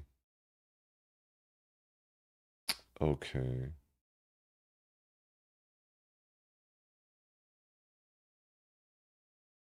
Performance, GPU perform based on publicly available data. The Steam Machine's GPU is optimized for mainstream gaming at 1440p, competing with PS5 in terms of frame rates and visual fidelity.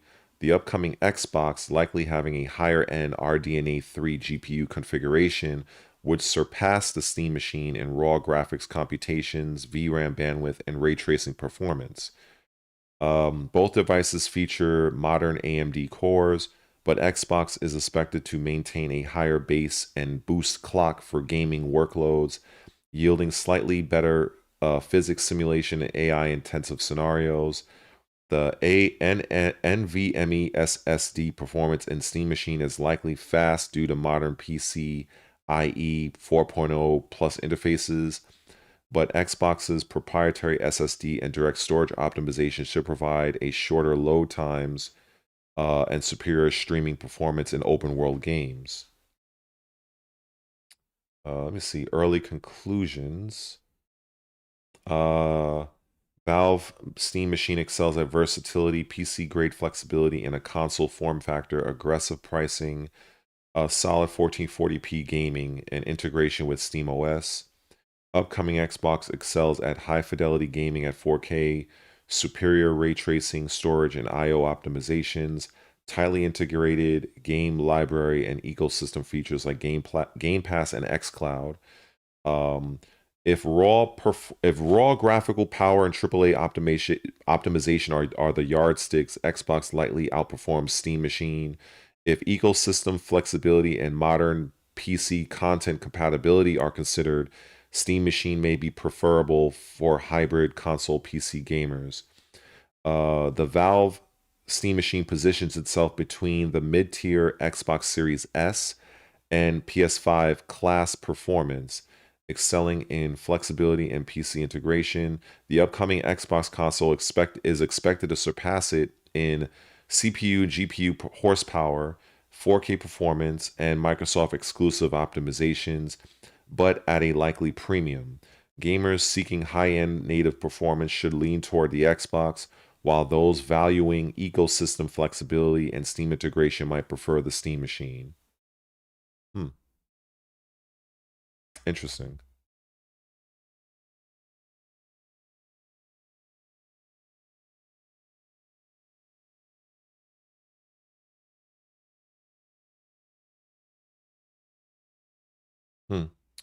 Well, everybody, it looks pretty interesting.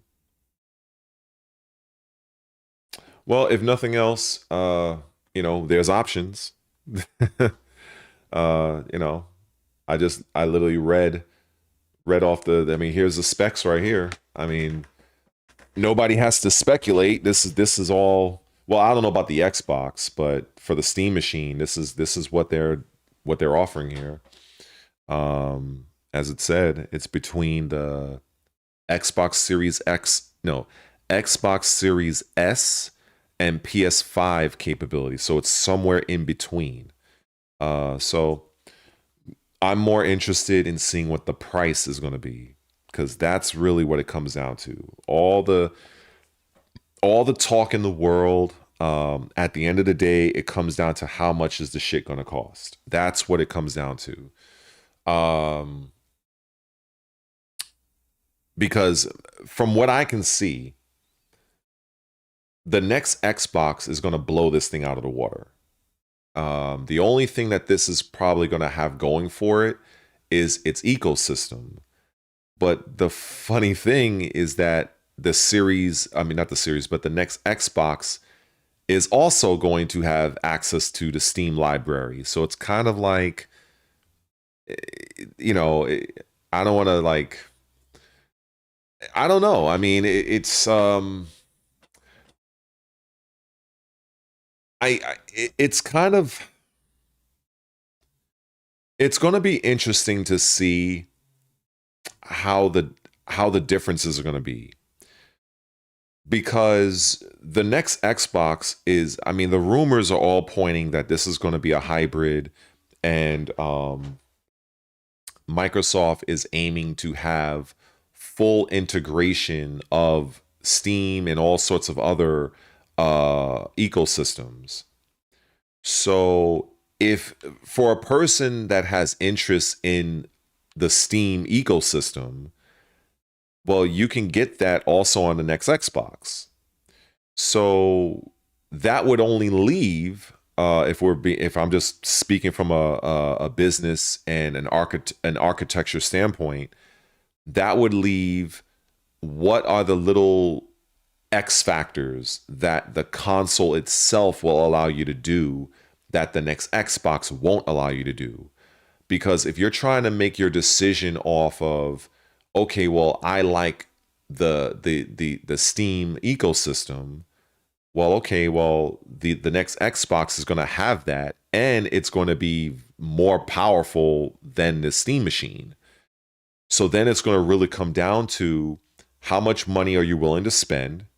Maybe the next Xbox is going to be a little too pricey for you.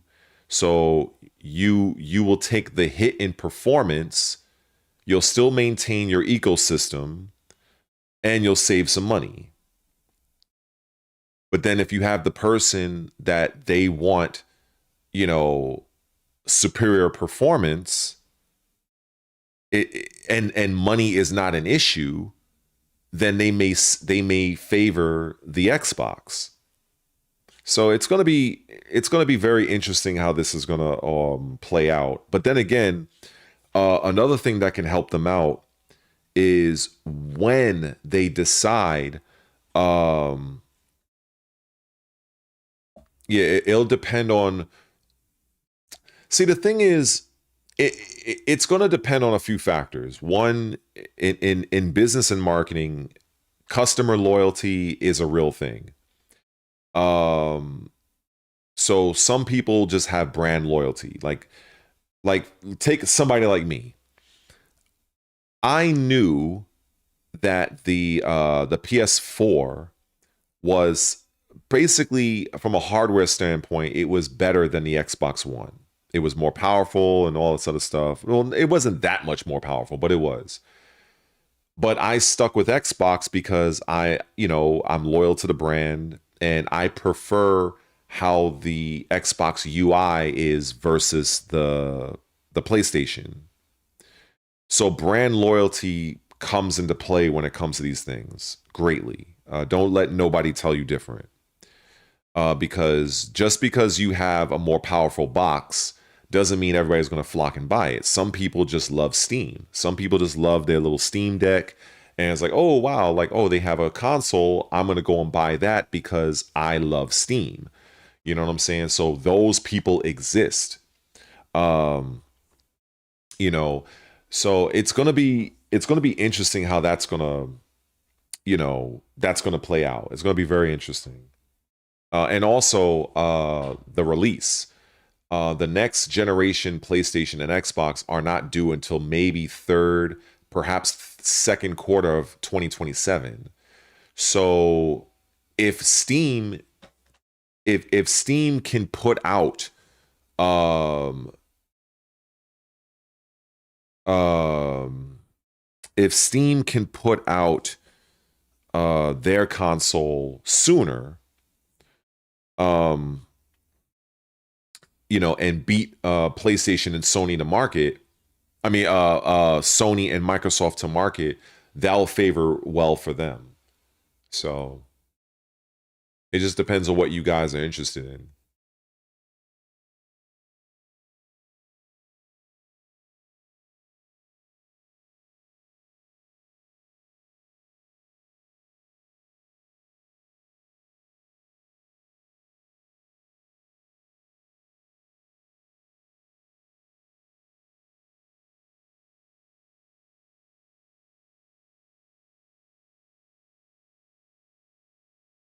You're wait.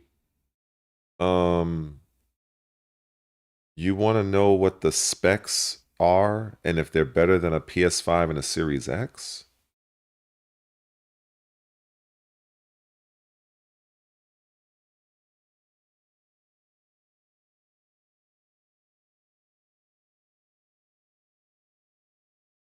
Huh.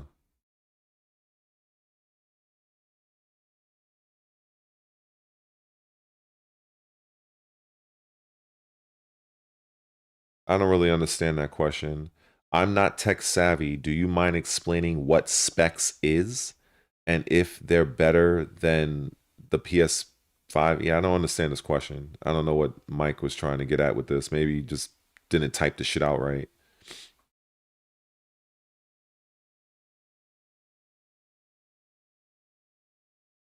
Overall, like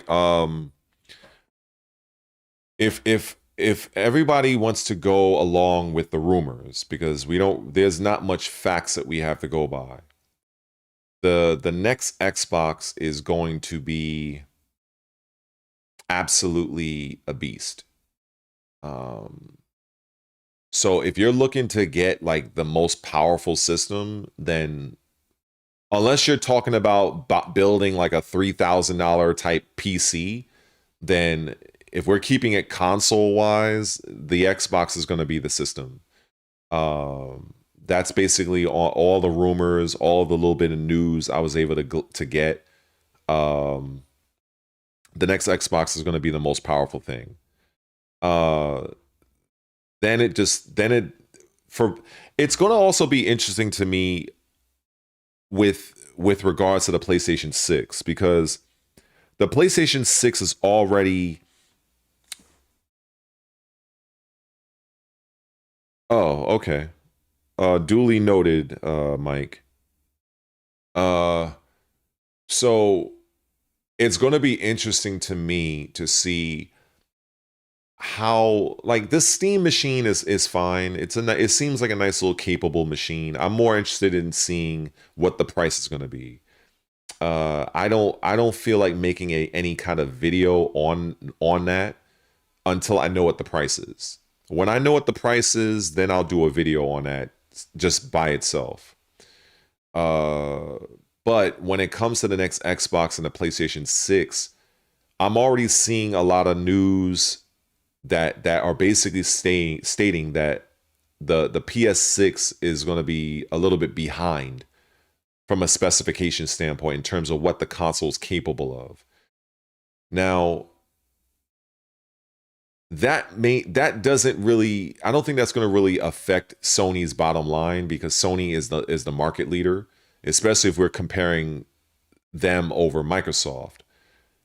But I think the X factor here is that Microsoft you're going to be able to play those PlayStation exclusives. And you know, that's a huge X factor. Whether, maybe, I don't know if you guys even are aware of this, because the one thing that Sony fanboys always fall back on is, well, we have better exclusives and Xbox has no games. I've heard everything over the years. So what's going to happen when the next Xbox is not only more powerful than the PS6, but the next Xbox is going to be able to play Sony exclusives via their PC versions? What's going to happen? You know what I'm saying? So I'm interested in seeing how that's going to pan out, because if Microsoft, if that wasn't a thing, if it was just going to be like another console, right? If there was no Steam, no ability to play, like if it's just a regular Xbox, it would be like, okay, here we go again. But the fact that Microsoft is going toward this PC hybrid situation, I'm very interested in seeing what Sony is going to do, because Sony is going to be in a kind of a rough spot, because do they stop porting their exclusives to PC? Because there are PC players that, they enjoy playing Sony games on their PC. So you're going to risk alienating those people. But at the same time, if you continue pushing your Sony exclusives to the PC, the next Xbox console can just play your exclusives without buying your PS6. So that's going to be this is going to be an interesting generation. This is going to be a very interesting generation. It's going to be really interesting because that is a huge X factor. Like whatever the Steam the Steam machine does, that's fine. They're going to have their year or so to have fun, right? Because they're going to be releasing I think Jules said something about 2026. So they're going to have their time. I'm interested in seeing when that battle between PS6 and the next Xbox, that's what I'm more interested in. Because you're going to have people, and unfortunately, there's going to be a lot of Xbox fanboys that's going to say, there's going to be no reason to buy a PS6 because I could just play a PlayStation 6 game on my Xbox. That's basically what I think. Oh wow, look at that, Mr. Green Ecospace. You know, it's funny in my little stream elements, it says that you became a sponsor, but I'm pretty sure it means that you became a channel member. So thank you so much, man. You know, being a very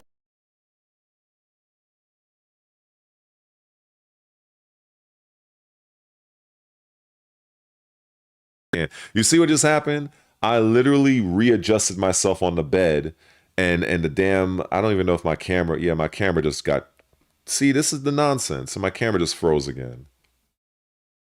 And I literally just, hold on. I could deactivate, let me activate it. Yeah, there we go. Okay, there we go. See, this shit is annoying. Yeah, I think it's going to be very interesting, Jules, and believe me, when this talk, when more news is revealed, I'm going to be all over this. I am going to be all over this. You know, 100%.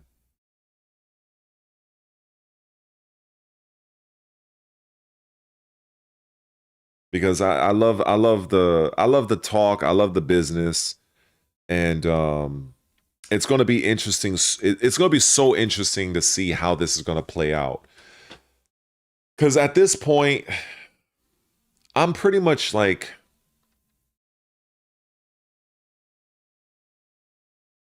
oh no, I see the chat. I just I'm like it's kind of hard to read, and then it's like to try to focus on my own thoughts. Like it's kind of hard for me to do that. Because then it's like I lose my train of thought by like there's like so many people saying this, saying that, saying this, and I'm like, fuck, what was I gonna say? So, you know, but yeah, I really look forward to seeing what's gonna happen with the PS6 and the Xbox. I really look forward to that.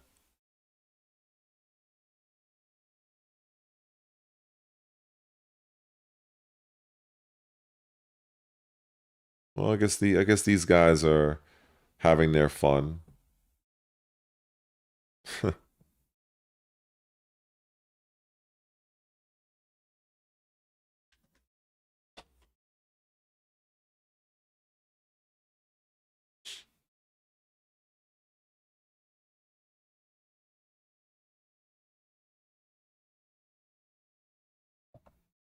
I think with the main man, I mean, this is a guy.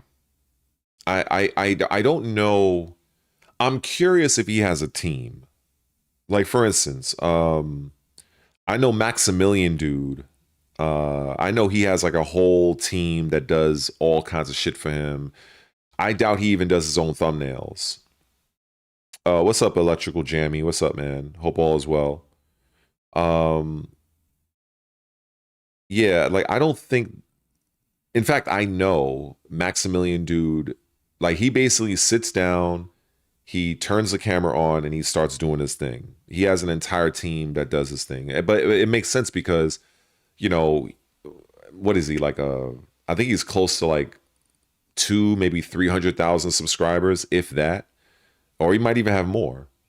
So when I look at the main man, I mean, I don't know if he has a team, but he definitely is making a lot of money. I don't know exactly, but I know he's making far more than channels like me. Like for instance, I have a $220 payment coming sometime in November. And I'm pretty sure he probably pulls that in one stream, probably in like an hour. You know what I'm saying? Because you got many people that and this is no hate, it's just what I observe. When I see channels like those, you know, they have a very active audience. Like they're literally, I've seen these guys get like $5, $10, $20, $50 super chats like almost every 20 or so minutes. They're getting members. Like, you know, they're a very massive channel. So yeah, they're very well off. 100%. They're very well off. I'm hoping to try to get to that level and then eventually go beyond. But that's not going to happen overnight. You know, that's not going to happen overnight. But I appreciate the support, Green Echo. I really do.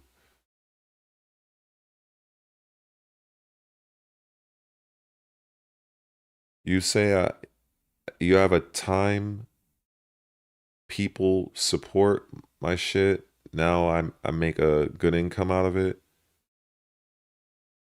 Yeah, I mean, at the end of the day, when doing this, when going this path, it's like either you're gonna do this casually, you're gonna do this just for shits and giggles, or you're really trying to make something out of it, you know. And I'm actually trying to make something out of this, and but I usually am in my own head that, you know, how I want to go about it. Like for instance, I'm pretty sure like Jules is probably and Alvin, if he was here, these guys probably heard me say a trillion times that I was gonna play Ninja Gaiden 4, and it's like, you know what I'm gonna do? Fuck it. I'm gonna tell you exactly what goes on in my mind right now. Let's say if I were to play Ninja Gaiden 4 right now. Let's say if I was to play this game right now. And in my mind, I would play it from the very beginning all the way up until the end of chapter 1, right? And then chapter 2, I would probably whatever, right? But in my mind, if I'm looking at the game, I'm playing the game and I'm looking at the chat, how much of the chat am I going to really respond to? Because for me, I would be making that content with the forward thinking of, what if somebody is going to watch this video later on, right? And do they really want to hear me having a whole bunch of conversations with the chat about Tekken and God knows whatever else when I'm playing Ninja Gaiden 4? I don't think so. So do I just ignore all of you guys while I play the game? That's when I'm like, should I just fucking do this offline? So it's just kind of like, you know, but then I watch some other channels, they'll do it live. They have minimal interaction. Like somebody might ask them a question about the game, but then they may or may not take the question.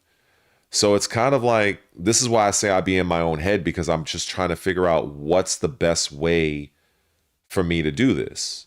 And that's the reason why I haven't really done it yet. So it is. Yeah, that's exactly the thing, Jules. It's like, it's really trial and error. Because believe me, I mean, you see, I have fucking Game Pass. I have like I literally have hundreds of games I could literally play, you know, at at the drop of a dime. And, you know, so I could play Ninja Gaiden. I could play Keeper for like maybe an hour or two. I could swap over and play fucking Hollow Knight for like, I could do that. But it's like, you know, when I'm playing the game, I'm thinking of, you know, if I have a whole bunch, like, let's say if somebody pops in and is like, yo, what up, Red? I don't want to ignore them, but I don't want, like, so it's like, it's like fucking annoying. Yeah, and it's like, I don't want people to feel like, oh, like he's just fucking ignoring me. You know what I'm saying? Like, because I know how some people be getting in their feelings, but then I'm like, well, did you come to my stream to just hear me talk, or did you come to the stream to watch you play the game? So it's kind of like, it's just kind of like that really, it's that one thing that I'm wrestling with. And maybe, and I feel I am overthinking it. I really do feel like I'm overthinking it. But it's just, it's a character flaw. Fuck it. That's what it is. It's a character flaw. Because I you know, I enjoy engaging with the chat. But then when I watch somebody like a Luke Stevens, and I mentioned this last stream, he'll do an entire segment on something that'll be like between 20 to 30 minutes. This dude will literally ignore all of you guys. You guys could fucking send him a $50 super chat and he would ignore you guys until he is fucking done. And then he'll go back and he'll pop, and he may not get all of it. He'll get all the super chats because those are all highlighted. But when it comes to like all of the other things that may have been asked directly about him, he might get a few. And it's like, I don't know. Like in my mind, like I'm a natural coach, right? So I would play a game. I would play it like for instance, if I'm playing Ninja Gaiden 4, I would explain people. I would tell people, okay, this is how you can ideally do this, or this is how you could go about doing this. If you're fighting the boss, oh, well, if you notice this part, if he does this swing, he's going to do this afterwards. That's the type of shit that I do. You know what I'm saying? Whereas some people, they don't say anything. In fact, I've seen people literally, yeah,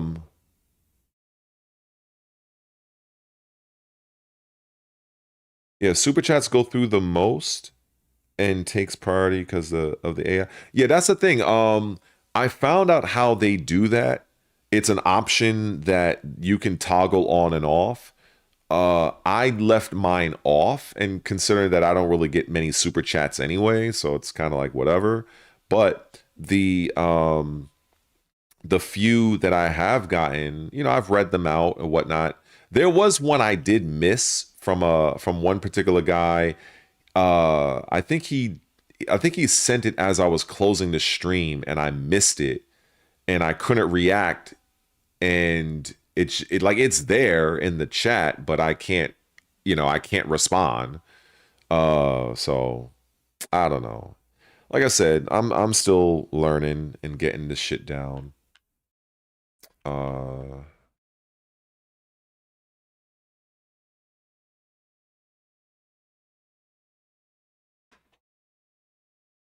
Yeah, it was maybe about 3 streams ago, and I think his name was Todson1, and I think he super chatted like $10, and I'm trying to remember. I think I was I think I was talking about something, but I didn't have it on the stream elements. So what you guys, all right, so for instance, what you guys are seeing right now is, what are you guys looking at? Okay, you guys are looking at me, right? So, but what I'm seeing, I have another tab open, which is the Stream Elements ground control. So I'm able to see the chat from both YouTube and Twitch. And so it's all merged. So you guys that's on YouTube, you guys can't see if somebody from Twitch says something to me. So if somebody on Twitch is talking, I'll respond to them, but you're probably gonna be like, who the fuck is Red talking to? But that's because you guys are on YouTube and I'm dealing with somebody that's on Twitch. But for me, I can see both chats. So while I'm in this mode, there's certain things I can and can't see.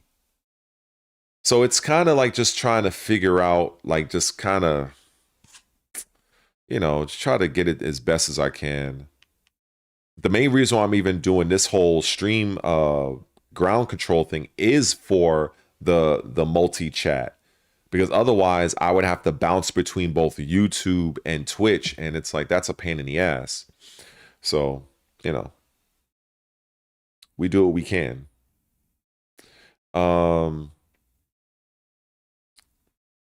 Let's see. But I will say this, I really do. It's just wild. Like, I really should just say fuck it and just play whatever the fuck I want to play. That's really what I should do. I should just have that mentality, and just, the cards will fall wherever they fall. So you know what I'm gonna do? I'm gonna make my little decision. I am going to. So this is what I'm gonna fucking do. This is what we're gonna do. I'm gonna use the bathroom real quick. Number one. I'm gonna get some water. I'm gonna come back. I'm gonna start Ninja Gaiden 4, and I'm gonna do what I should have been fucking doing from like 2 weeks ago. I'm gonna play that fucking game until the end of chapter 1. Then after that, I'm gonna swap over to something else, and maybe I'll take a suggestion. That's what I'm gonna do. So yeah. So that's what I'm gonna do, and I'm gonna get out of this nice, comfy, warm bed, and I'll be right back, like Arnold. Get out the way here. Hopefully the fucking camera don't die on me.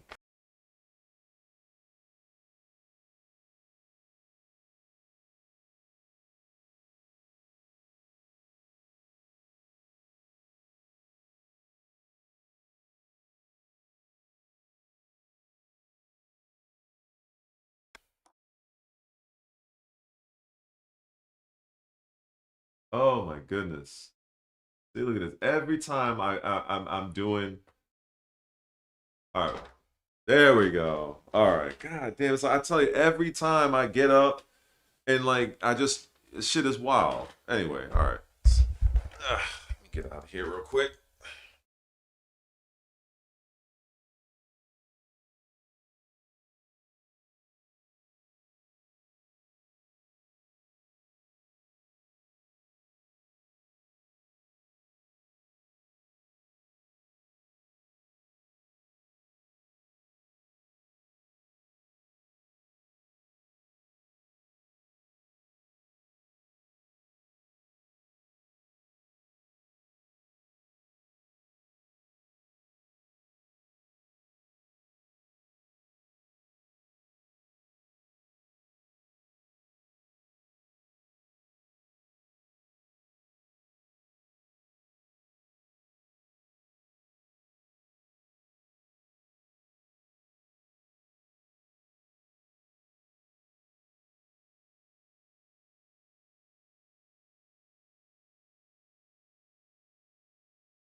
Okay. Nope. No smashing of this camera. I'm too poor to buy a new one, so I make sure I take good care of that shit. But like I said, it's just like the minute I like move around or something, because like literally, if I were to, you know, something, can you post like a picture? I wonder if you can, because if I were to like, let me see, because basically, let me take a, you know what, I might just post this picture in my community whatever, a community post, and you can see. So if I take a picture, it's a little bit dim. So wait, hold up. Okay. So I think that's good. So that, and then here's, oh, like this. And then we got my boom arm. Well, no, I don't think I need to take a picture of that. So yeah, I'll probably post that picture on my community feed. All right. Bring hopefully this thing doesn't fuck up. All right, bring it a little closer. Because honestly, I do want to try out that. I want to see what that game Keeper is all about. Because I haven't really fucked with it. Thanks, Jules. Yeah, I want to try out that Keeper game because I don't really know anything about it. But yeah, I need to get this Ninja Gaiden shit done because I've been. So we're gonna get this shit on and popping. All right. So if I remember right, I have to start the game before I go remote on my Xbox. It's like really weird how that works. Otherwise, the controller won't it won't work. Some game, like for instance, like Tekken works perfect. A couple other games work perfect. Some games I have to start the game before I go remote on Xbox. I wouldn't have to do that if I had a capture card like Elgato, but because my setup doesn't allow that, so we have to do that. All right, so I think I'm still remote. Let me just disconnect that. Oh, there's an update? Hold on, what's the update? Oh, Virtufied has an update. Oh, wow. Okay, I have to update that later. Okay, let's start Ninja Gaiden. So all I got to do is just wait to where I get to the where I can press the button to get off the title screen, and then I can screen record it.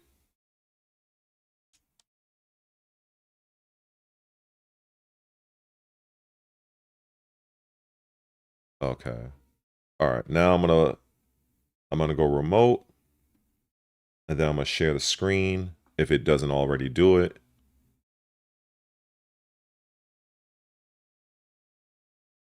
Okay. Let me full screen this. And let's remove that part. OBS, I think. Okay. Let's put that there. Hey, sis.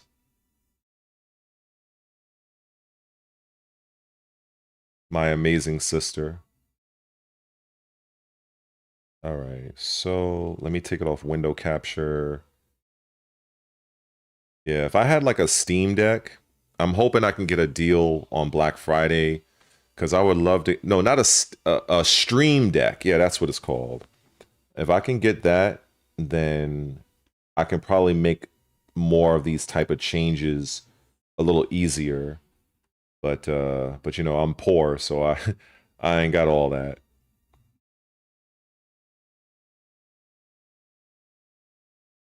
Well, definitely I don't know about the wood burning, but it's definitely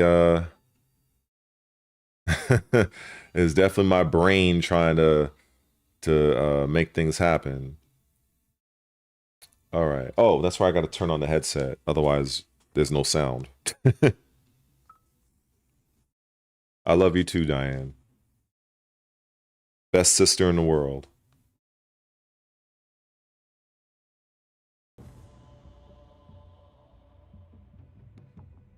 All right. I'm actually going to lock in for this one. So I'm actually going to lock in for this one.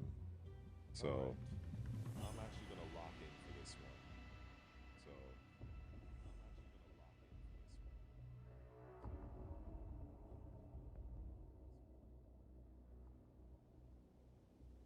is there an echo?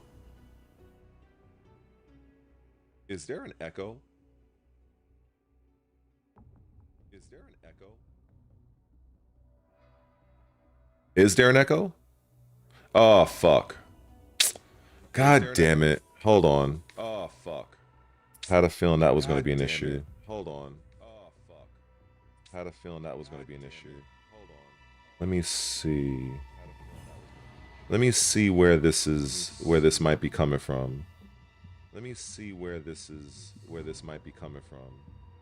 Let me see where this might be coming from. Okay, so it's not coming from. Okay, so it's not coming.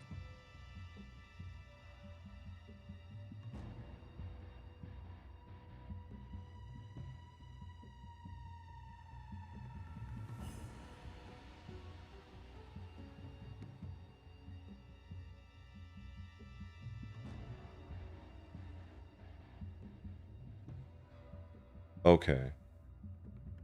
Let me see.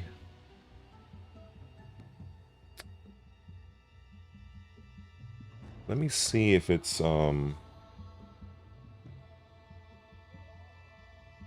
testing. Any echo? I hope not.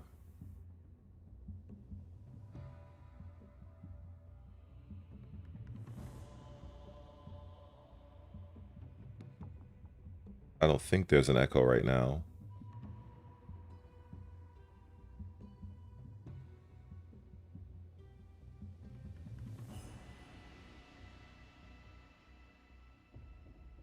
Okay, good. Finally.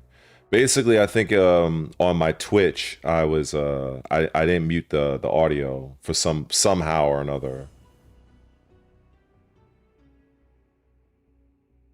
All right.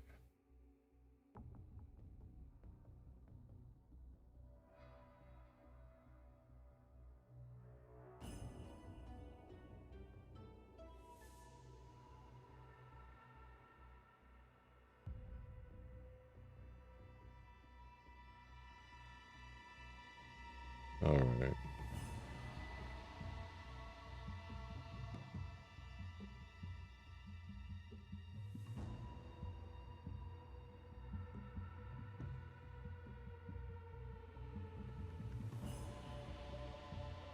All right.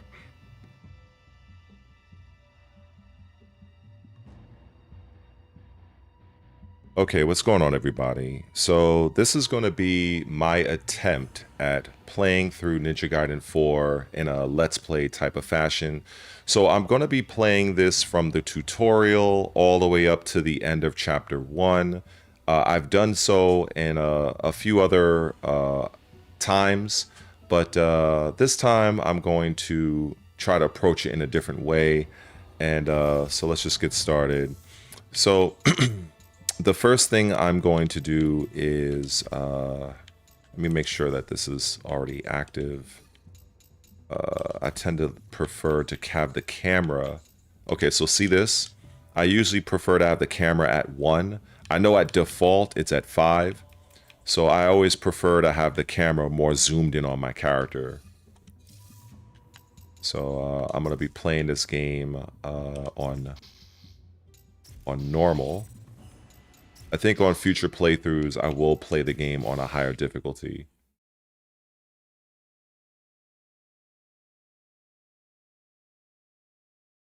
Yakumo, come in! Do you copy? Yeah. What's your status? Caught a lift. Arrival at target imminent. So this game is basically separated between light, heavy, and shuriken. So my suggestion for people is if you're new to this type of game, the best thing for you to really focus on is basically utilize your shuriken, because this is a great crowd control thing. Because the minute you attack one of the enemies with a shuriken, they go into a stun lock, and this will definitely greatly help you moving forward in the game in later playthroughs, as well as difficulty settings. Because the thing that makes this game difficult is the fact that the enemies don't really wait their turn. So you see how I'm like basically keeping both of them occupied as I'm cutting down one. If you don't do that, you're going to easily get ganged up on.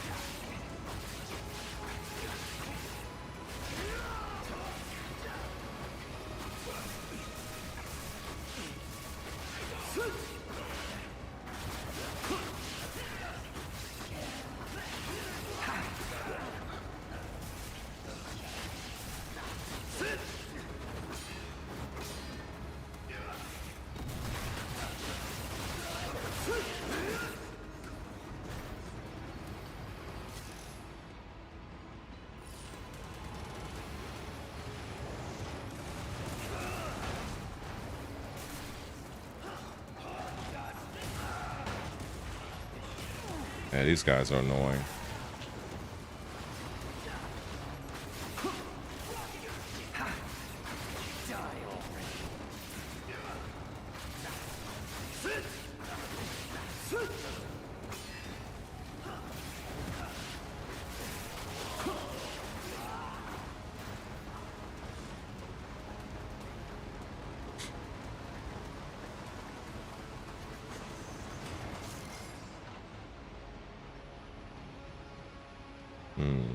One thing I would definitely say here is that if you have the opportunity to dismember your enemy, be sure to take the opportunity, because they will come back to haunt you.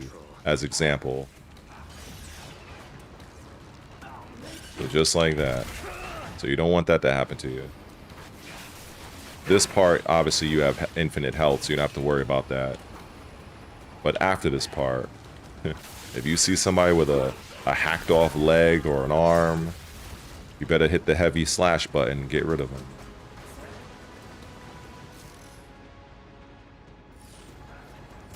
So what I like about this particular thing is if when you hold down the heavy slash button, you'll absorb a few attacks and then you can unleash your ultimate, just like this.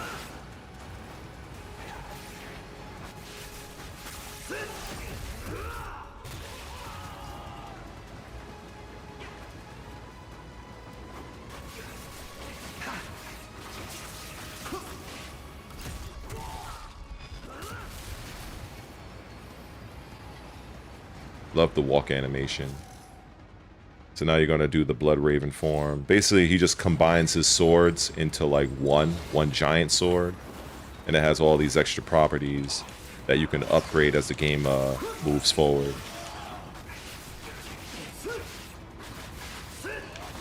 So you can see this guy's like crawling on the ground. So we're just gonna get rid of him. Get rid of him as well. Chuck our shurikens, keep these guys busy.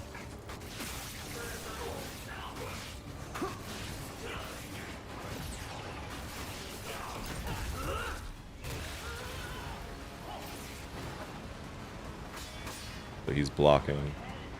An interesting thing of note about the block is that you can block for a few times until your guard gives out. So I think it's like 1, 2, and then you hit red at first. I think it'll be red next time. And you break your guard. So I like that they give you a visual cue for that.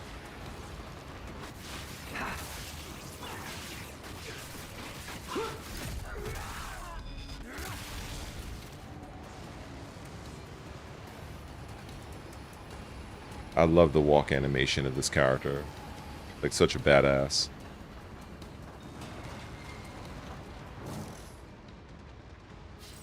So enemies that are busy blocking, like this guy, you can't break through their guard through normal attacks. You have to use your Blood Raven.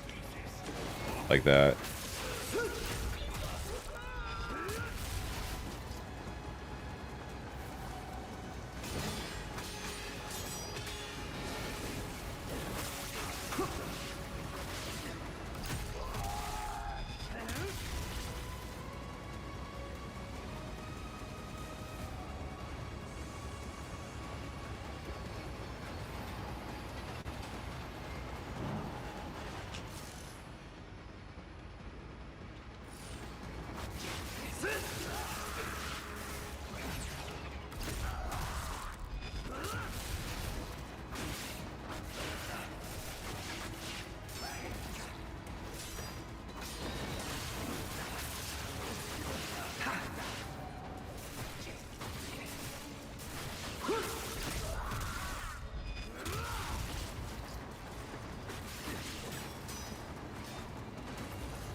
In this game, you definitely want to prioritize enemies that are using firearms against you.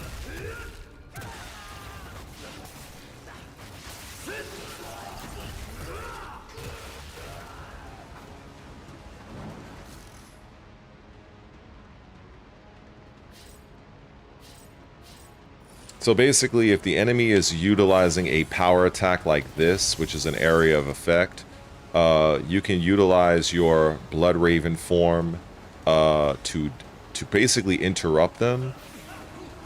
You can also use Blood Raven to go above the enemy attack like that by just hitting holding left trigger and the jump button if you want to do that. You also have a projectile that people tend to forget about, where you can hit the shuriken button, but if you hold down the Blood Raven form, you actually throw projectiles like that. It's pretty cool. I think a lot of people forget about that.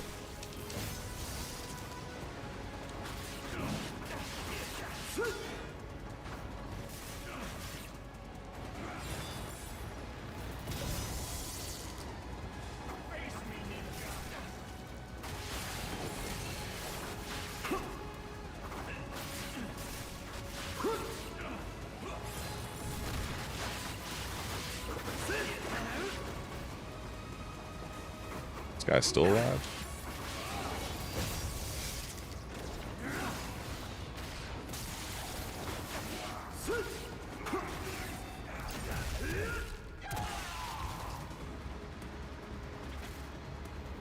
Alright, Yakumo.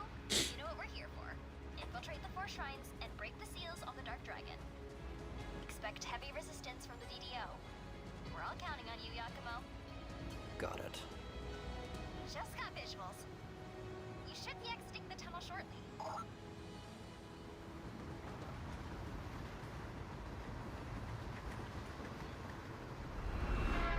I like this part. It kind of gives you an overview of just the current state of the world that you're in. Here we are. Tokyo City. Can't believe how much has changed.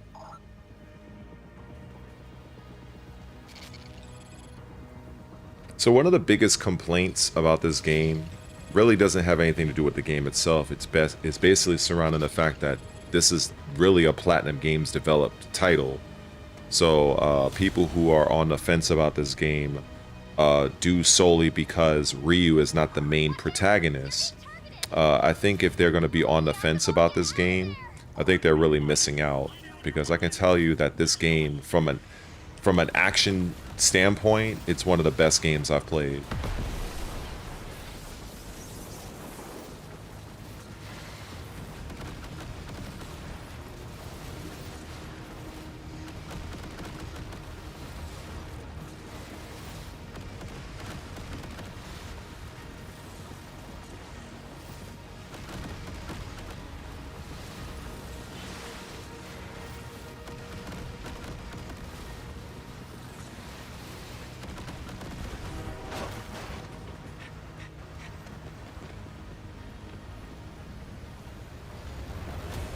Oh no! Looks like you've been cut off!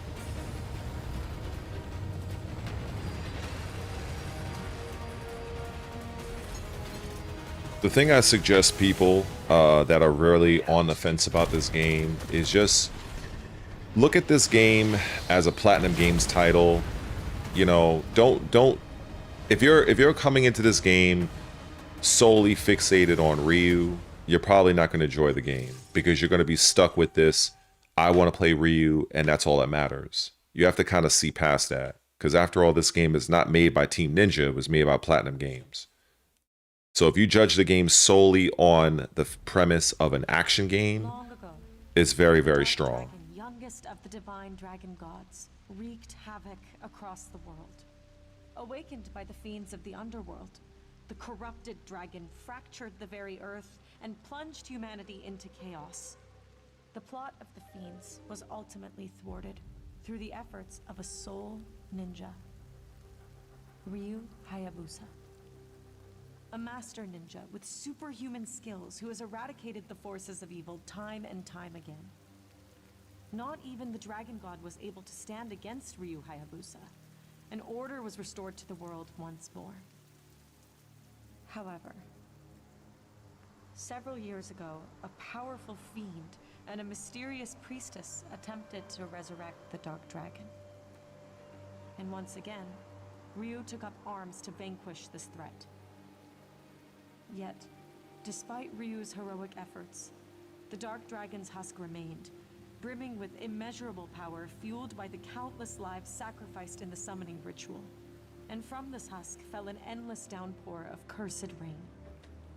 Blighted miasma flooded Tokyo, rousing the hordes of the underworld and transforming the desolated city into a living hellscape. In an effort to prevent a repeat of this calamity, Ryu worked alongside the Divine Dragon Order, an autonomous military organization that seized control of the city and sealed away the husk of the Dark Dragon.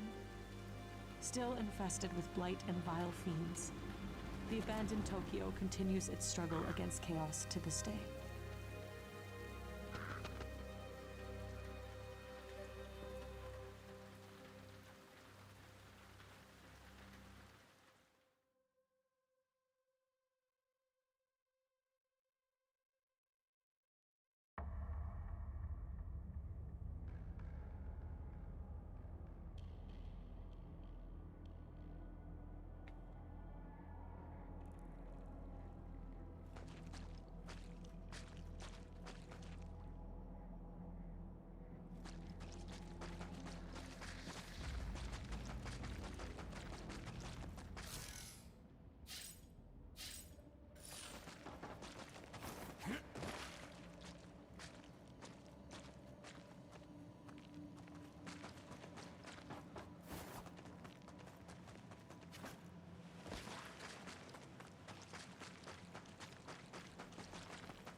Infiltrated the facility. Commencing mission.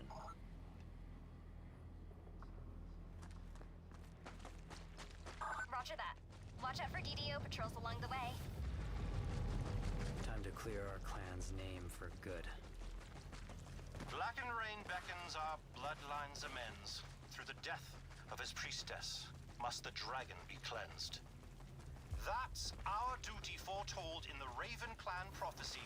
Kill the Dark Dragon's priestess and restore peace to the world once more. No prophecy will change who we are. We'll continue to fight in the shadows as the Hayabusa clan thrives. As they say, leave it to the ravens to peck out the trash. Now, both clans play a vital role in keeping the world safe. Keep along this path and head towards the confinement area. Got it.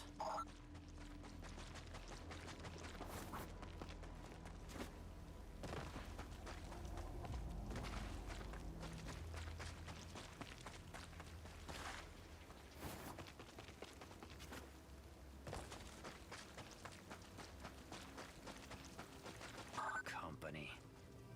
Watchdogs on duty. Keep out of sight.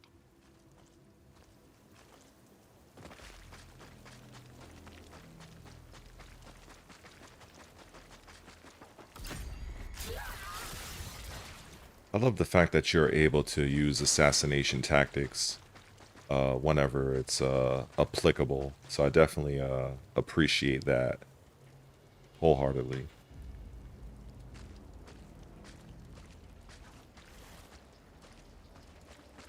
I'm the type of person that really appreciates the finer details of things, Made it into the cave. and I really do appreciate the way Yakumo attacks, or just the animations themselves. So I definitely appreciate those details. Caution, Yakumo.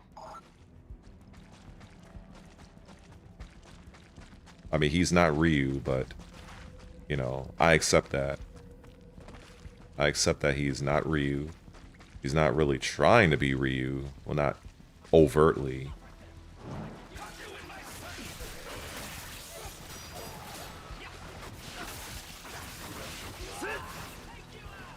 But since this is not directly a Team Ninja game, I mean, I'm not surprised that Platinum Games are more interested in pushing their own character than Ryu.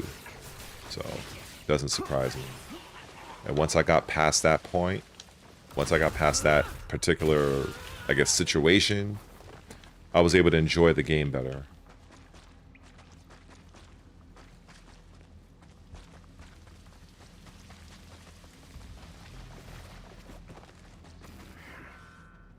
Must be another way in.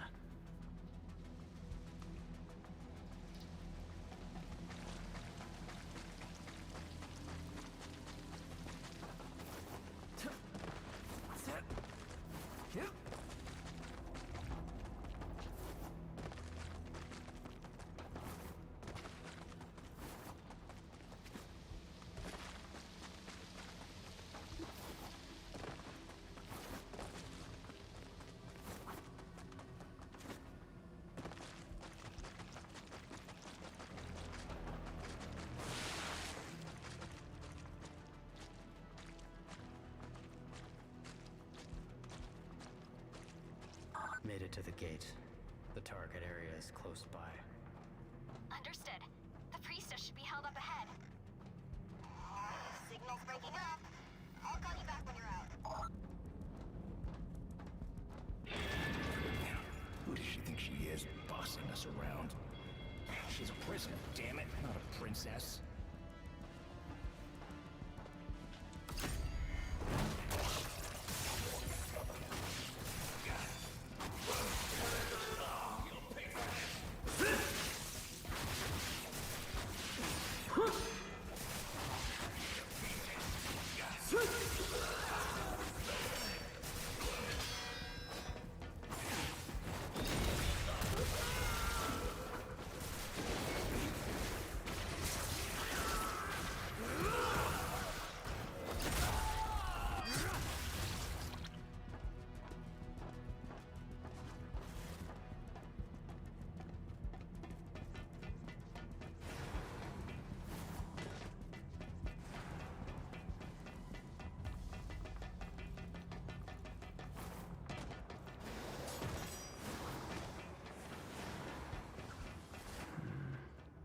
This should be it.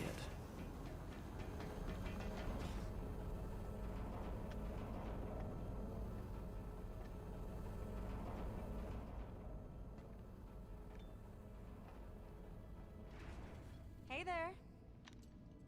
Come on in. You're the priestess? That's me. Then you die here. My. Straight to business, I see.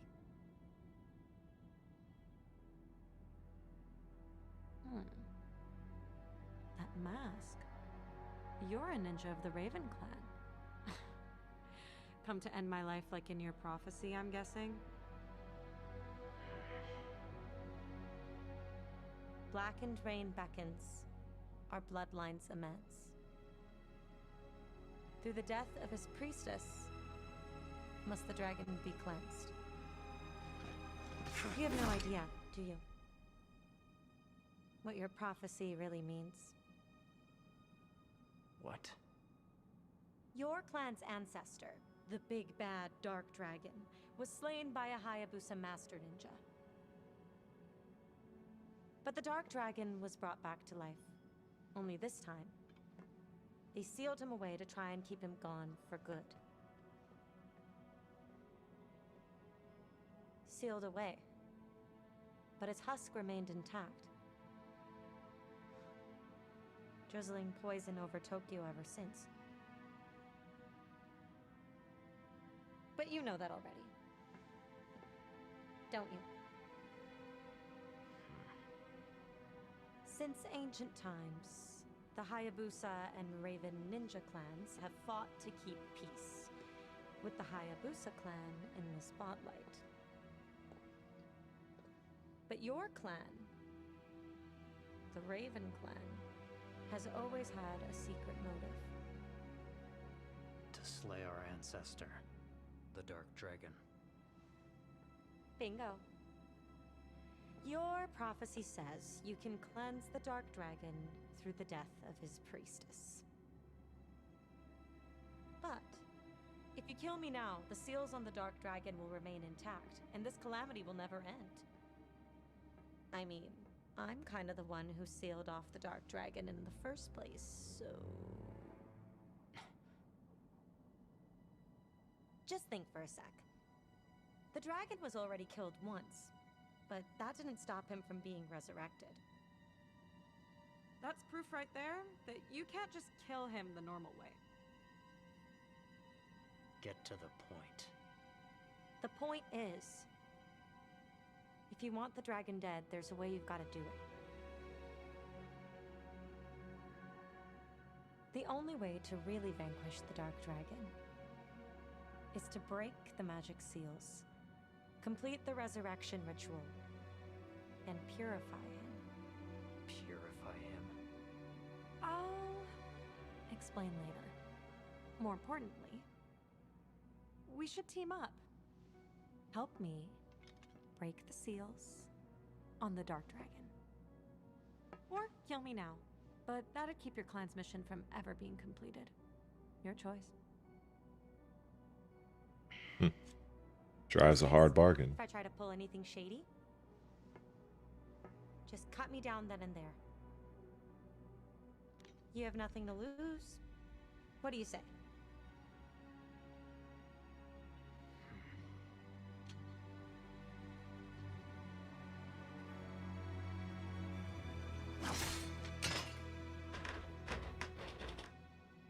One wrong move, and you're dead. Yeah, sure, whatever. Oh, what's your name, by the way? Yakumo. All right, Yakumo. As a token of our new partnership,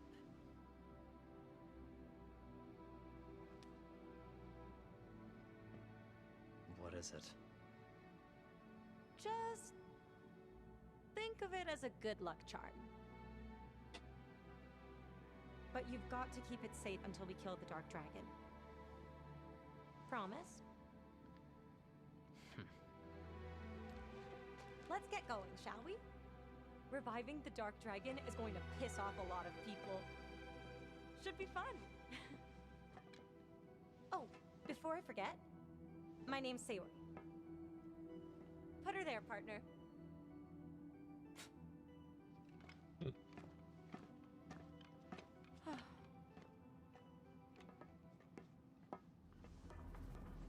All right, let's get out of here.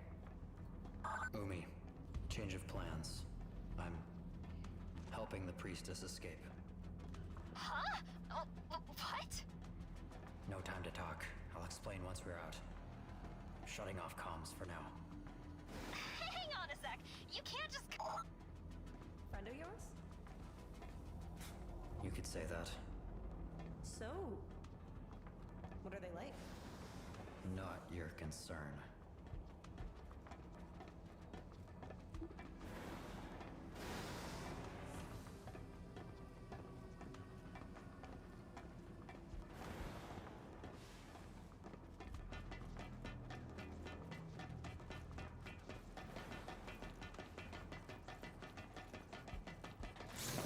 Stop right there.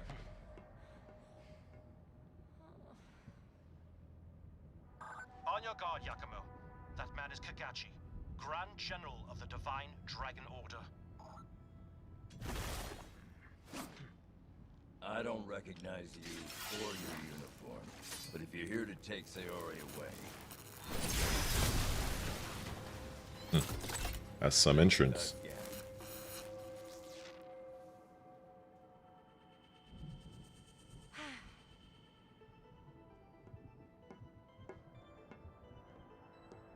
Sayori, what are you...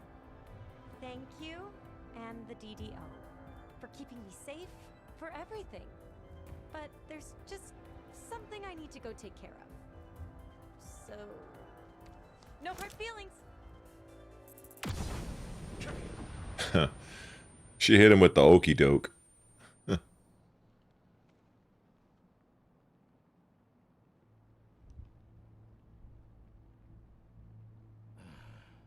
Not an abduction, an escape.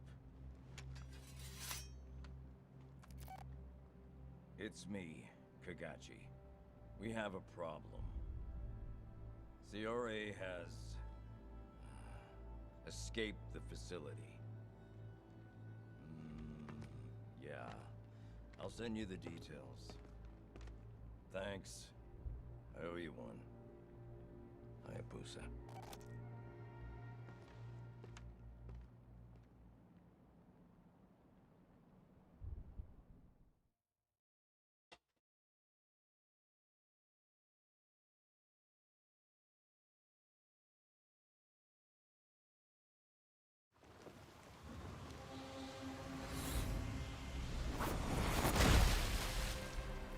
Yakumo, are you alright?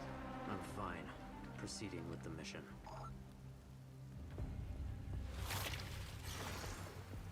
The first shrine is deep in the heart of Tokyo. It's a bit of a ways away, but keep along this path and you'll make it there. Don't forget, this area is under the control of the DDO. First thing we need to do is break through their defense network. The network draws power from a trio of pylon structures throughout the city. Take out the pylons and the shrine will be defenseless. Understood. Looking forward to see you work. The first pylon should be just ahead. Good luck.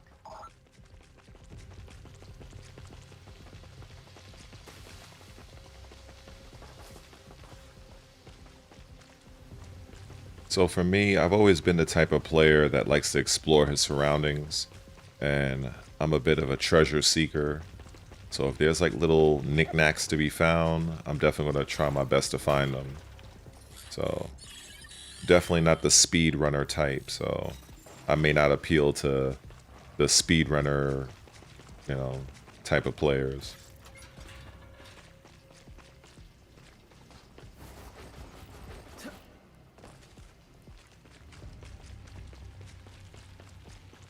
But the prior times I did go through this section, I did manage to find quite a few little things, quite a few treasure chests in this stage.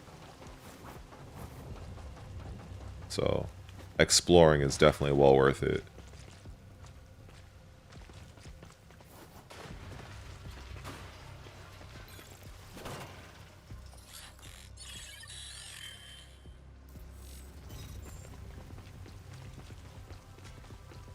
Yakumo, come over here real quick. Yeah, this is basically where you buy your items and get like little side missions, which I definitely suggest you to just kind of accept all of them, because you'll naturally accomplish many of them as you just play through the game.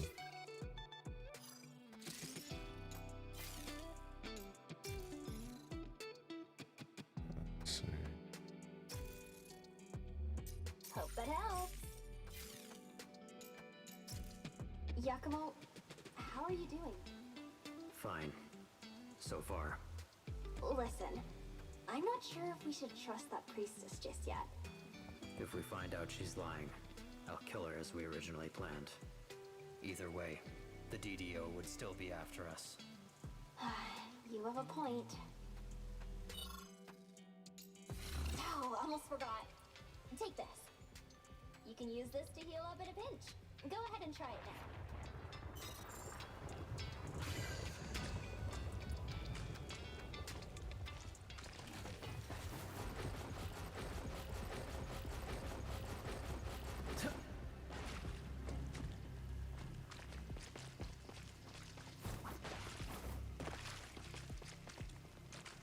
First pylon spotted. Security looks airtight. I can handle it. I always thought there was something up there.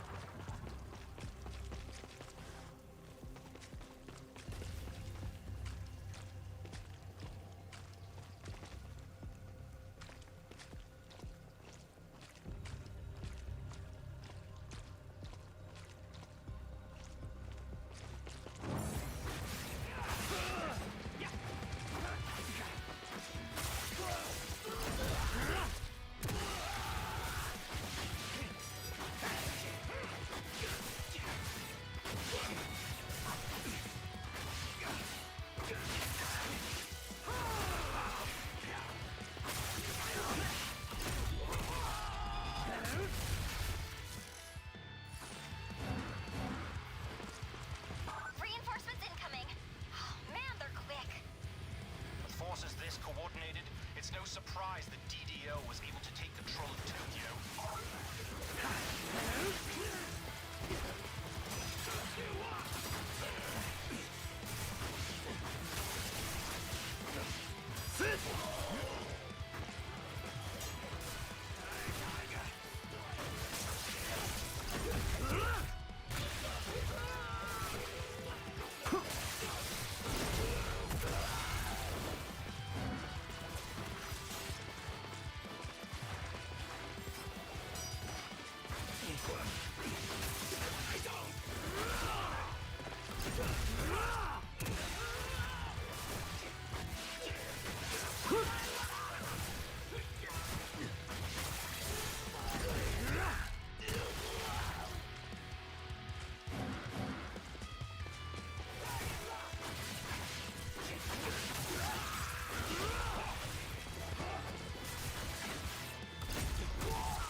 Hostile readings?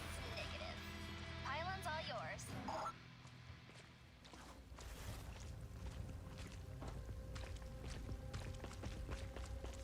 It won't open. They must have updated their security protocols. Hang on a sec. Almost got it. And voila!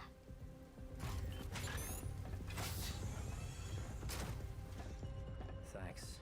Taking out the pylon now.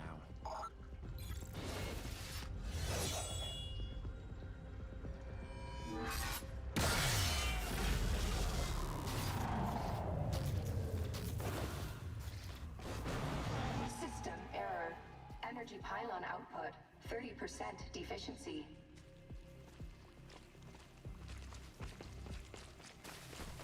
So, since when did ninjas become hacking experts? Ninjas aren't all just blades and ninpo magic, you know?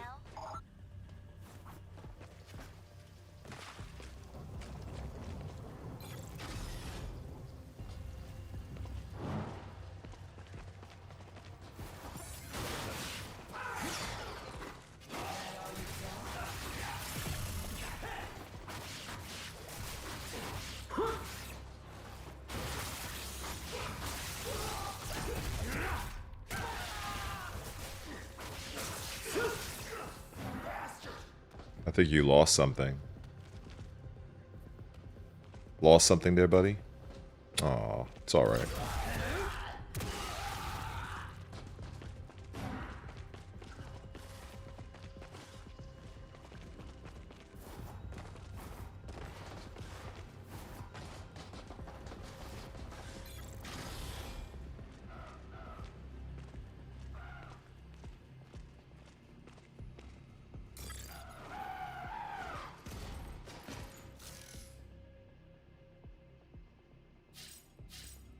So this is a good person here.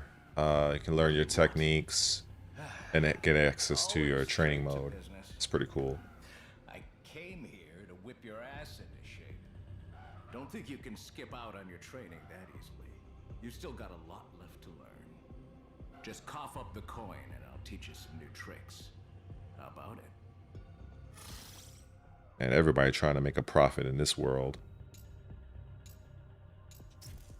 Sure is coming down, huh? Yeah. It ain't rain though. It's blood. From the dark dragon husk that's floating up in the sky. You better hurry up and off that priestess. Plans changed. I'm working with the priestess now to revive the Dark Dragon. Revive... Now why in the hell would you go and do that? She told me the real meaning of our prophecy. We can't cleanse the Dark Dragon without undoing the seals on it first. And you believed her? No, not entirely. If it turns out she's lying, I'll end her. Okay, hotshot. You better be right about this.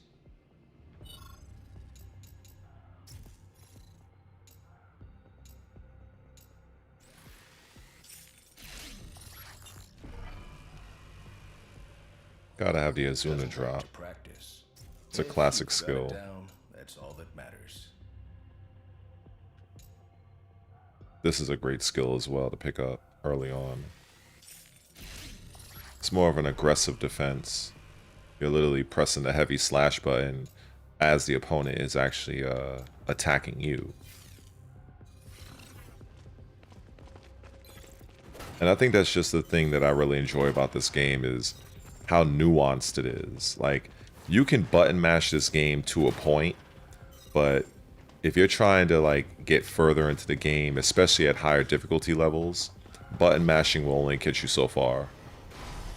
And also, when you kind of have better control over the character and know what you're doing with intent, it actually makes the game more enjoyable, at least for me. Yakumo? What's wrong? Something's off. So the demons found you already. Demon?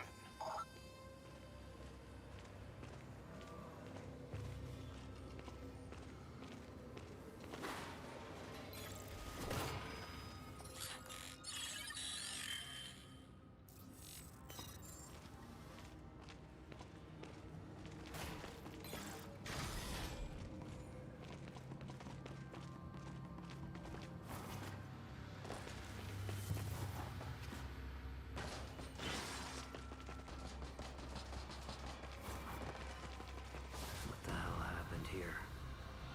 Destruction caused by the Shrine Demon, protector of the Dark Dragon Shrine. It must know we're here. But we're still far enough from the shrine that the demon's influence shouldn't be too strong yet. Keep moving.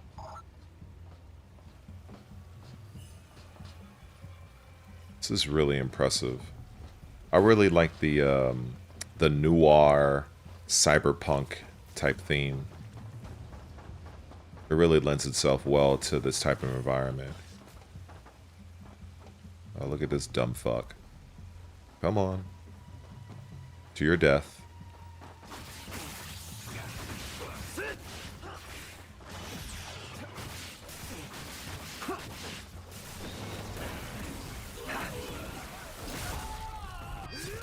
And you. Off with your head. I can attack from a distance as well. Yep, your arm.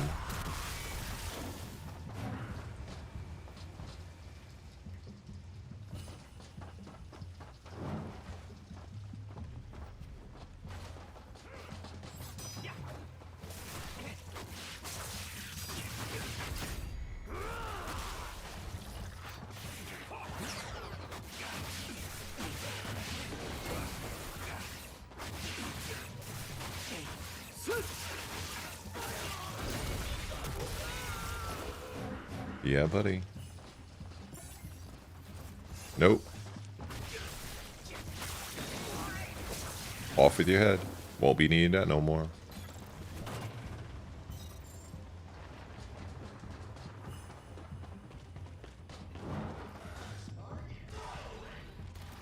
Oh, you have bullets? I have this.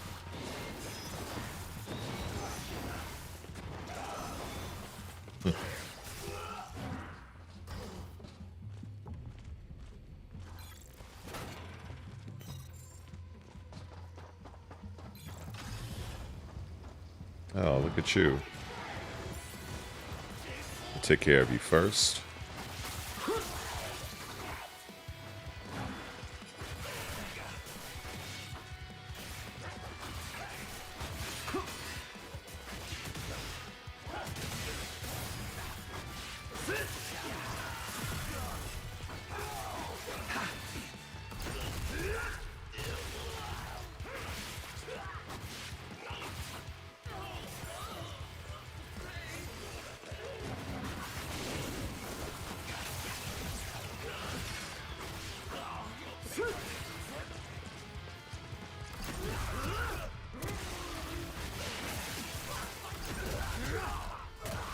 can't forget about you.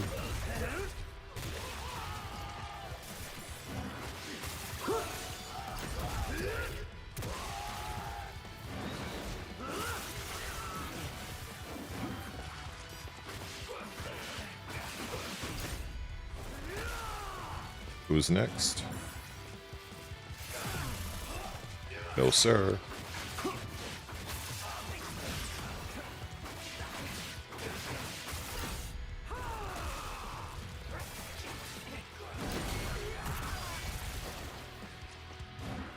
Nope. Nice try.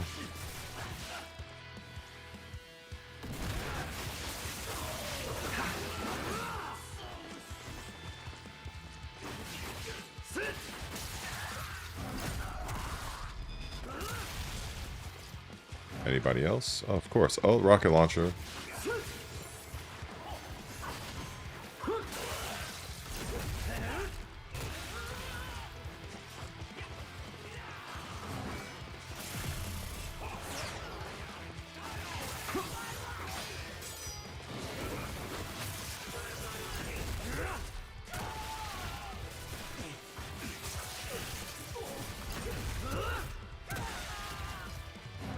Hey there, buddy. No, sir. Nice try, though. Who's next? Oh, that's it? Okay.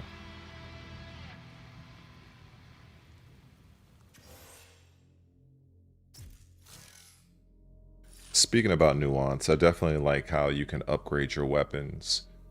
Well, not necessarily upgrade the weapons, but you can unlock different attack options for the weapon that you're using.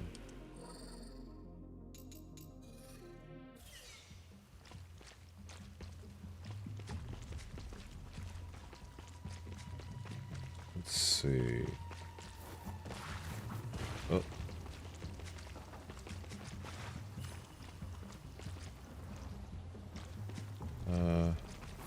Guess there's nothing else over here.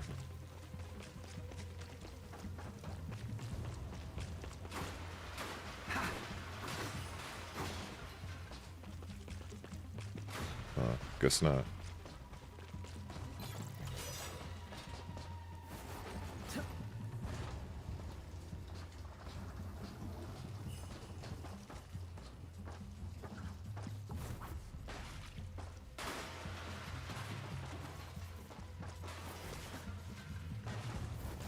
Could have sworn there could have been something up there, but oh well.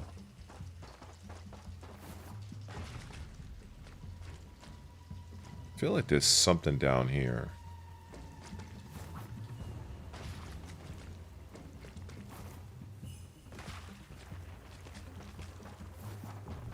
Yep, and there was. See what exploration can do for you?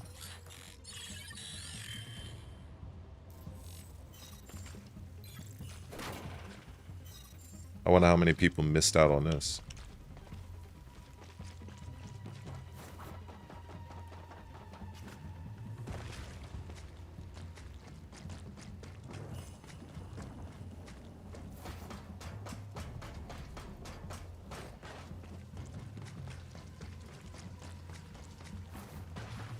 Hey, Yakumo! Got a present for ya.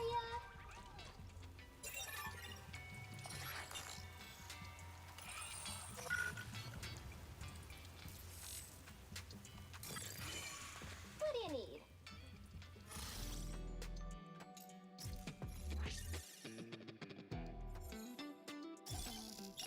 Mission complete. Nice work. So it's definitely well worth taking on these little missions like I mentioned earlier, because it'll help you to get additional items and ninja coins for you to upgrade your character's moves and such. So it's definitely worth your time.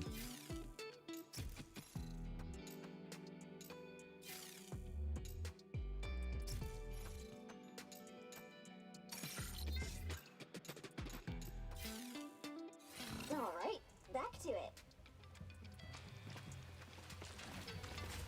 Make sure I get my little knickknacks. I'm pretty sure there's something around here. Yep, right up there.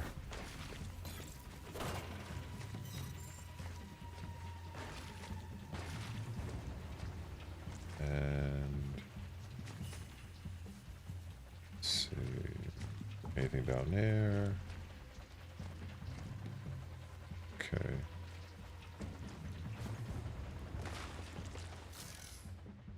Oh, that must be the Caddiswire Raven gear. Find a solid point to hook onto. This is an interesting statue. Swing across great distances. Raven gear.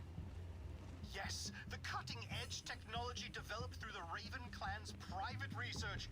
Ninjas are, of course, known for their enhanced mobility, but these tools are Greetings. specifically engineered to make full utilization of aerodynamic energy to allow for even greater range of... Wow, cool. How about you tell me about it some other time? You two seem to be getting along well. Indeed. I'm with Sayori, and we are en route to the shrine now. We'll remain concealed as we trail Yakumo. But should the need arise, I'll guard her with my life. I bet he will. Is there anything up here? Nope. Could have sworn there was something over here.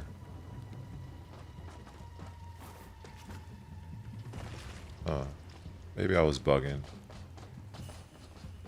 I could have sworn there was something over here.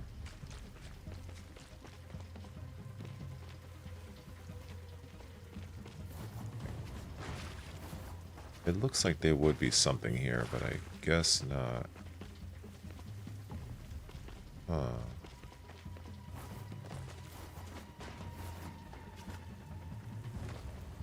Alright. Moving on.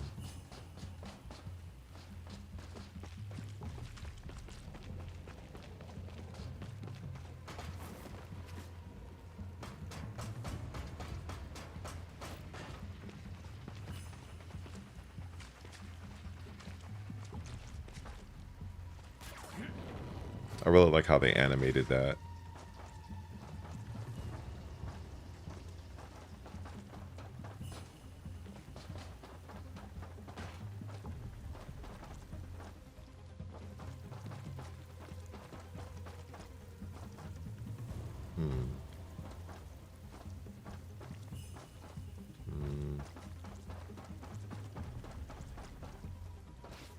So it says to go over there, but typically, if a marker tells me to go one way, I will usually go the other way, because the other way usually hides certain other things.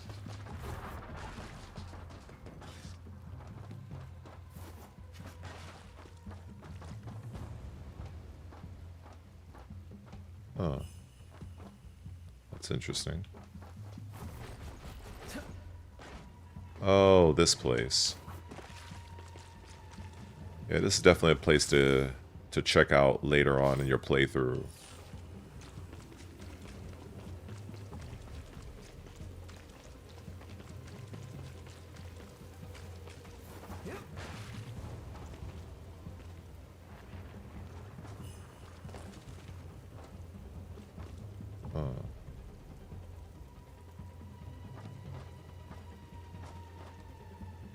Is that a treasure chest over there?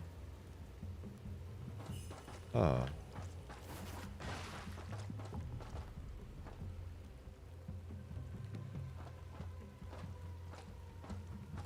Or is that something I already opened up already? I think that's something I opened up already. Yes, I think so. Huh. Oh well.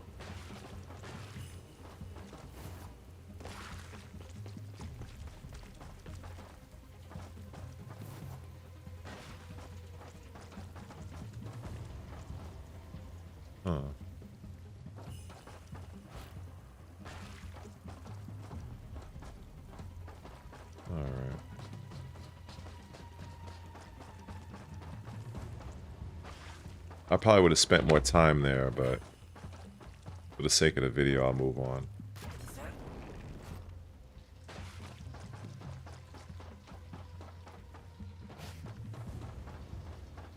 Oh, this little creature.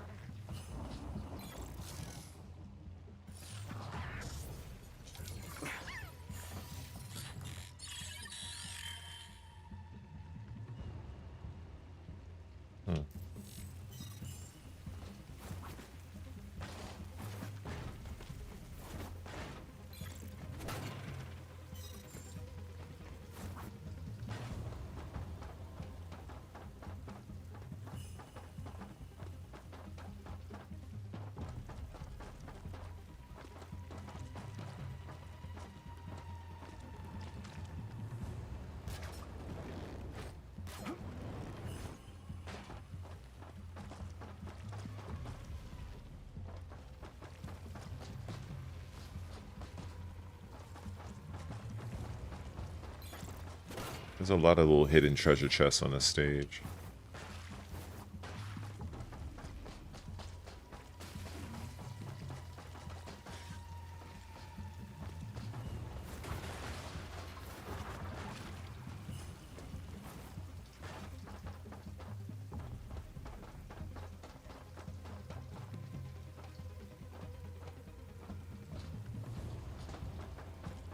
Happy trails.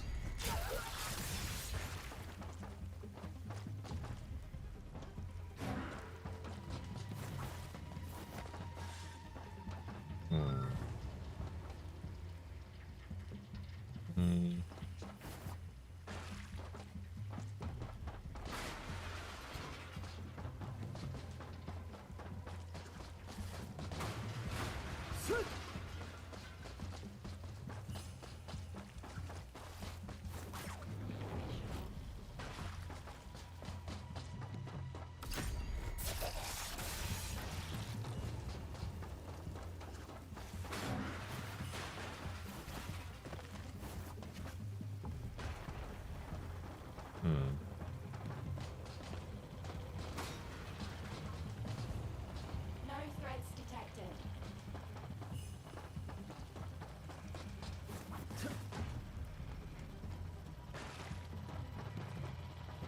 Scanning area.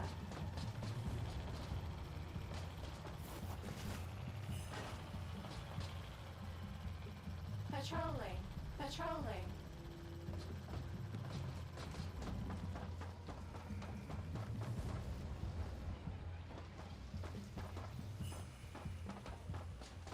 Oh, more goodies. Look at that.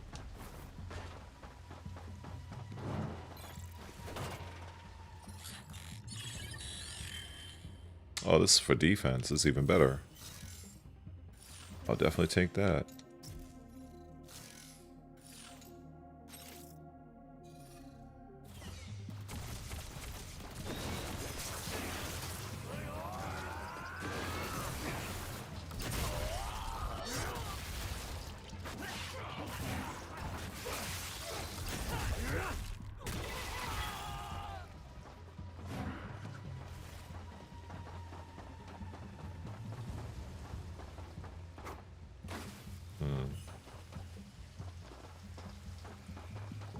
Okay.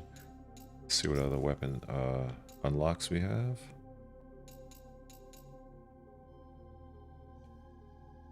I always like a game that at least shows you what the attack is going to be, so you can make a better decision on what you want. So we'll go with that one.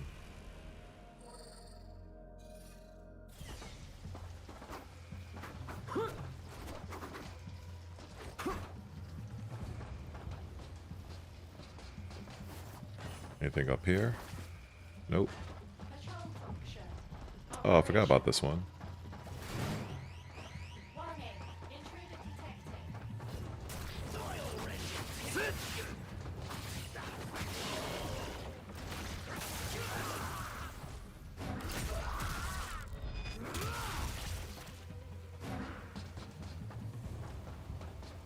All right.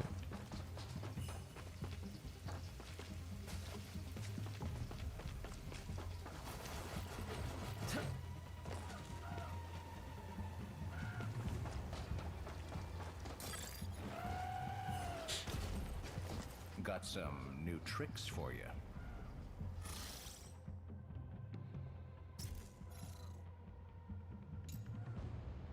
Ultimate guidance. So between Flying Swallow and Ultimate Guidance is really good because that will allow you to absorb one of the Blood Essence, which will help you to do your ultimate attack a little bit faster. So when used in conjunction with the Fatal Blow, the Fatal Flash, this right here, since that triggers a red orb, Ultimate Guidance will allow you to absorb it and gain easier access to your ultimate move. So they work very well with each other.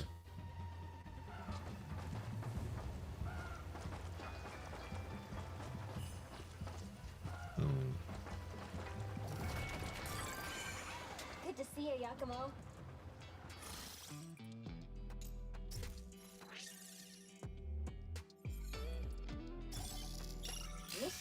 lead. Nice work.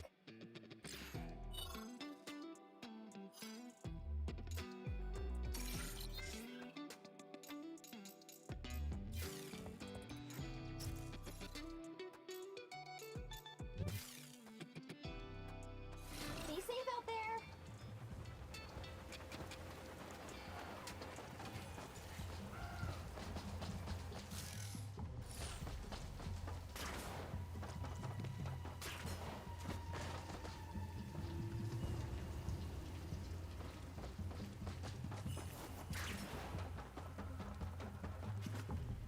Looks like you made it close to the gate.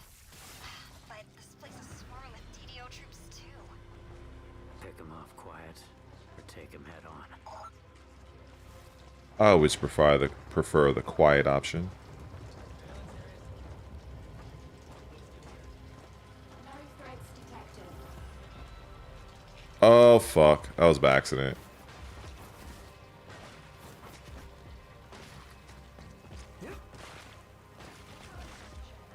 Operational.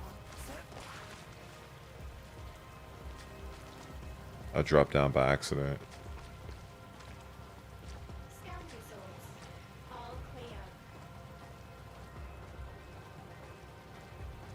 I'm gonna try to target that guy right over there.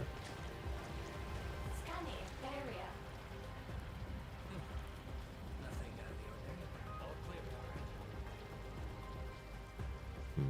Patrolling. Patrolling. Oh, wait a minute. Oh, come on, Red. Get up there. Yeah, I'm trying to get up. Yes, this is what I'm trying to do. Okay, this is where I was at the start. Okay.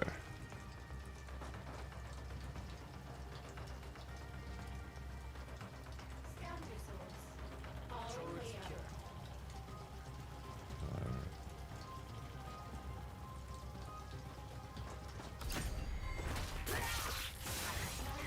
Oh well, that didn't go as well as I hoped.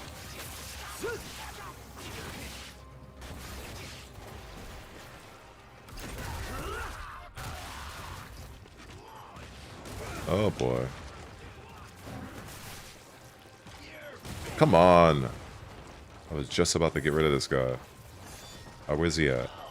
There you are.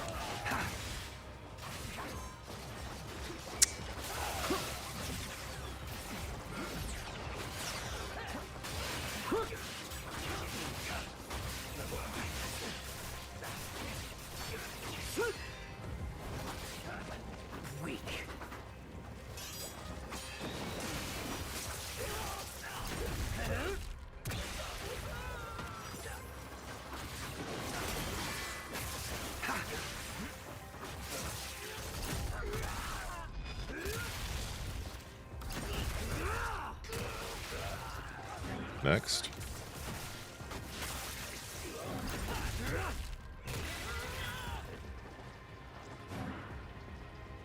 Huh.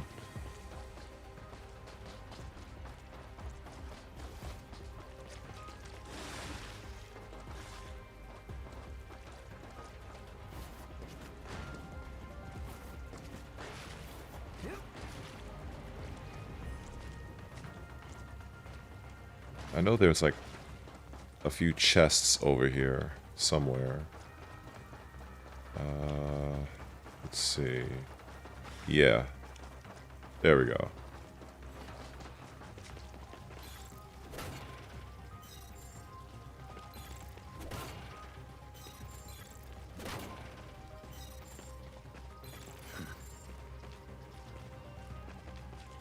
Okay, what else we got?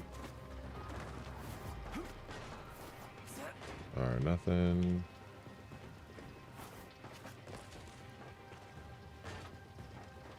Huh. There's another one.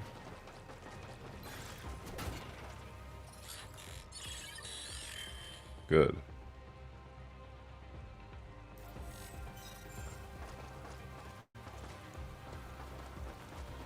What about up here? I think this is... Wait.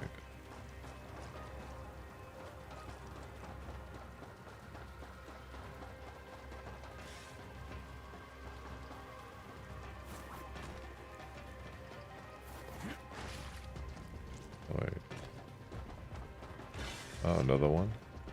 I'm finding all the goodies.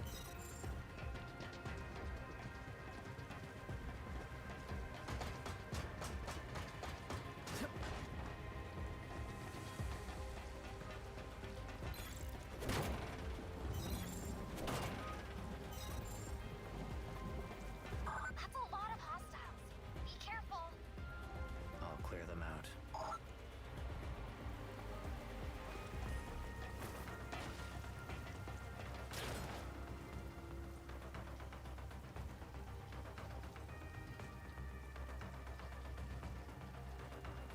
A lot of hostiles indeed.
You didn't think I forgot about you, did I?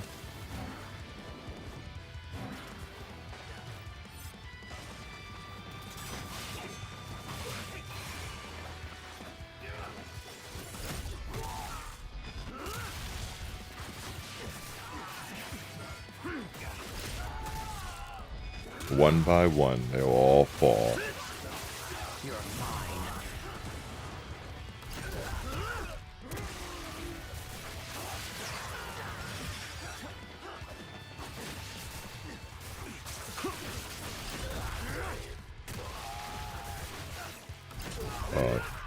Nice try, buddy.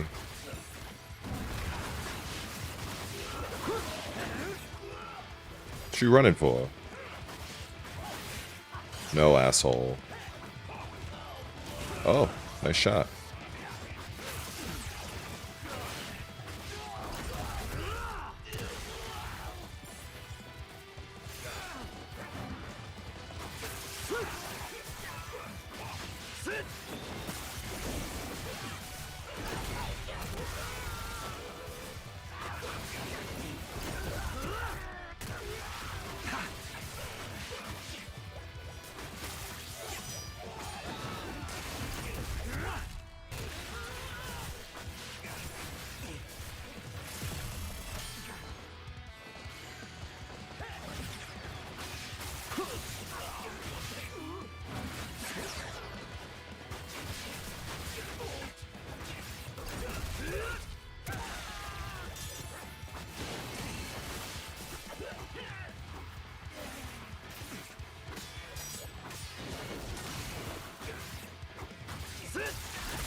Aye.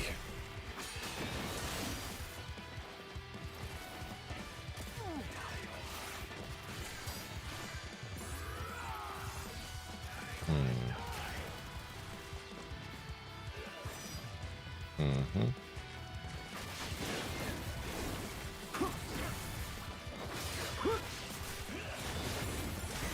Nope.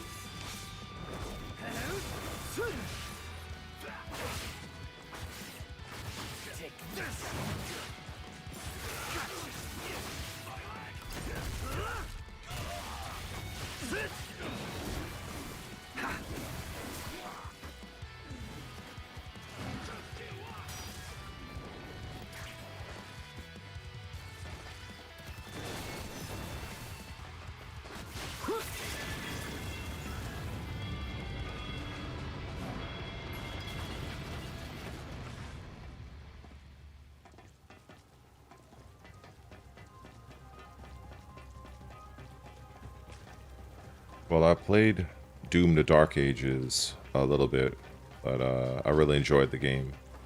The small bit I did play. I think you're ready for something new.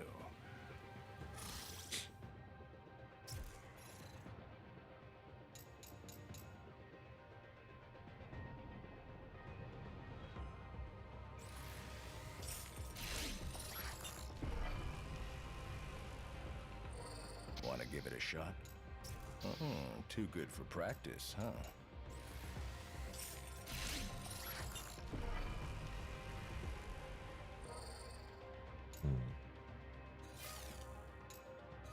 See you around.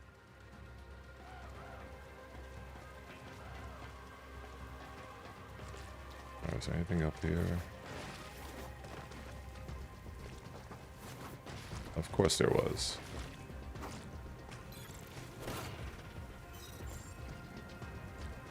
Oh, missed something over there.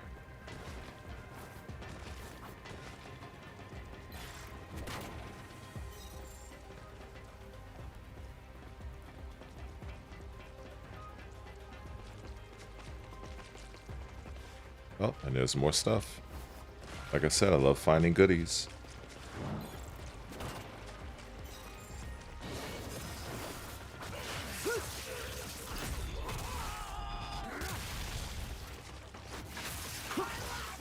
Oh, your leg.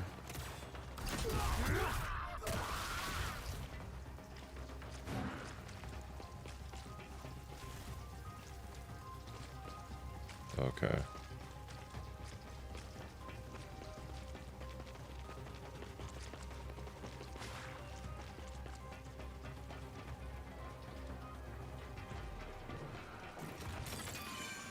Good to see you, Yakumo. Okay, let me get my mission rewards. Mission complete. Nice work.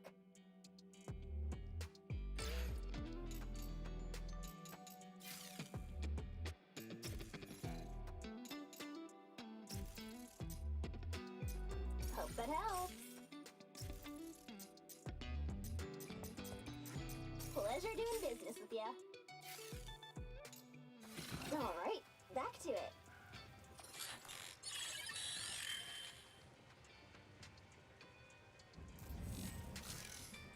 Okay, so I guess this little fusion of items together will increase my maximum health. That's good. Okay, I think that was all. Unless there was something else hidden over here. Let's move on.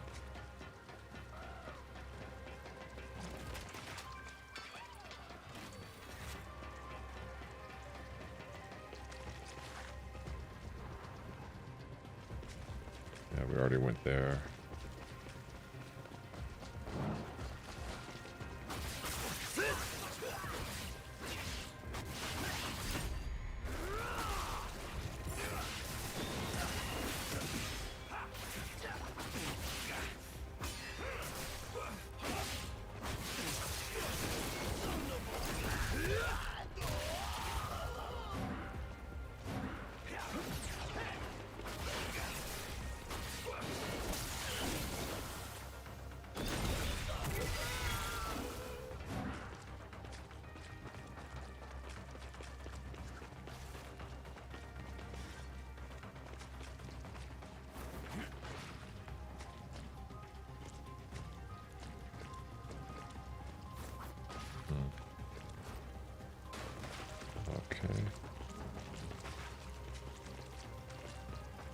going up. You've certainly made quite the climb. How far to the next pylon? Should be just up ahead. Make your way up to the roof.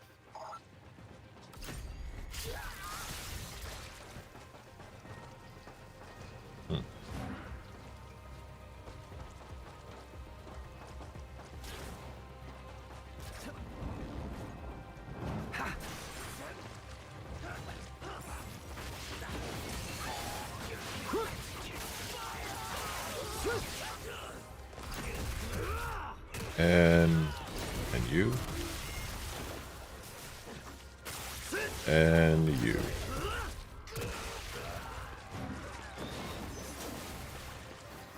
Oh, I don't know what I was thinking just there.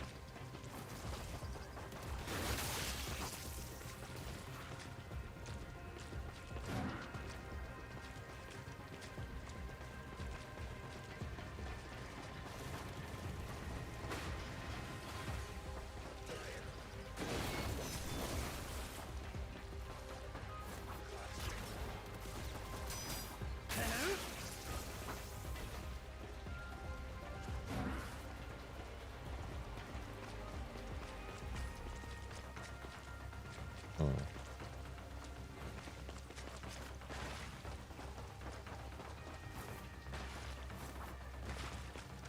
Okay, nothing over there.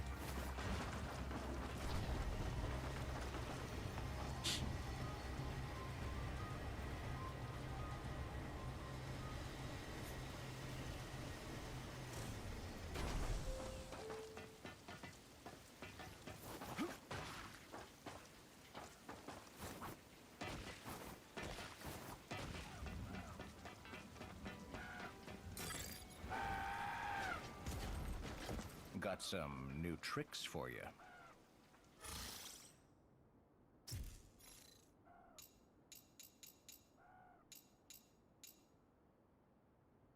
I'll take this.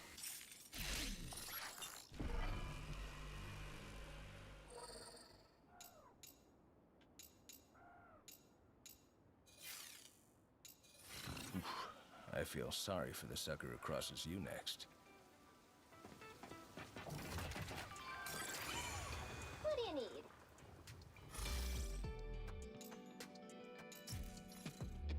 All right. I think I'm maxed out on that. All right, back to it.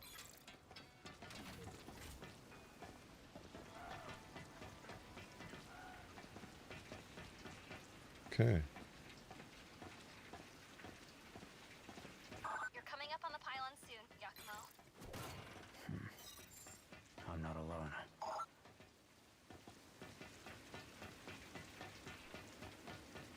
This is going to be a good fight.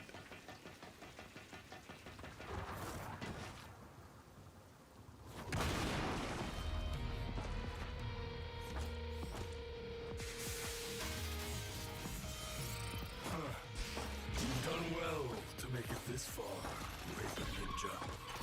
Face me. So this guy has a very fast attack where if you can avoid it, he's going to do a power-up move where if you counter that using your Blood Raven technique, you get a free damage after that. I'll demonstrate. This right here. Now he's gonna, so if you do that, it's free every single time. So if he does that super fast attack like this, he's going to do that. Bam, every single time. So if you want to wait for him to just do that, it's no problem. Nope, he's going to power up. Man, oh, I actually messed up. That was more me. Right? Right? That's all you got to do. Unless you want to try risking other things. Take this. Alright, so power up. Just wash, rinse, repeat.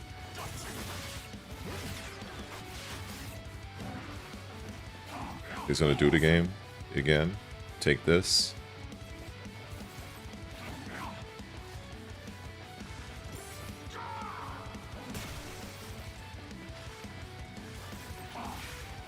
Come on.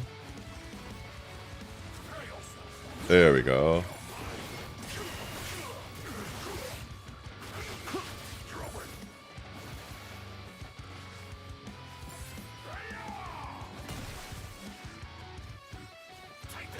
Uh-huh. Power up. Every time. Oh. Pretty straightforward. Still don't stand a chance. Now this phase,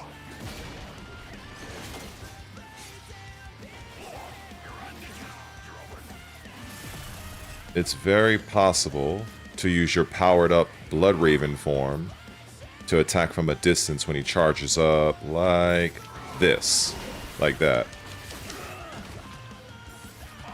Takes a little bit of a timing, but it is possible. Like that.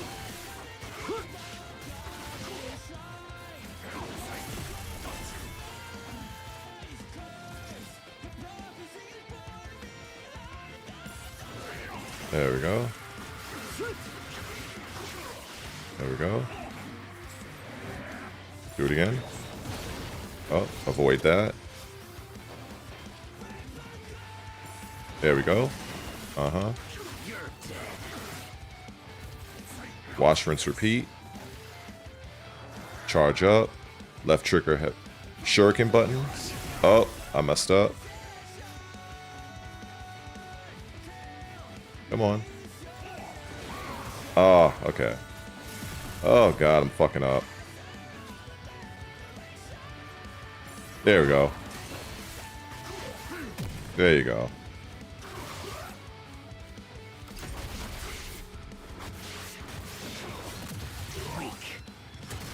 So hopefully that strategy helps some people that might be struggling with this guy. It's done. Great. I just finished opening their defenses. Thanks. Just one pylon left after this. Keep it up.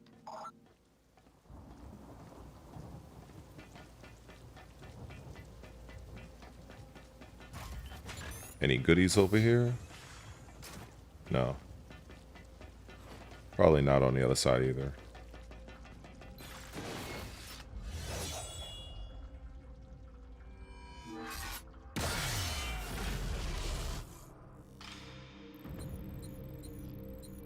Well, okay.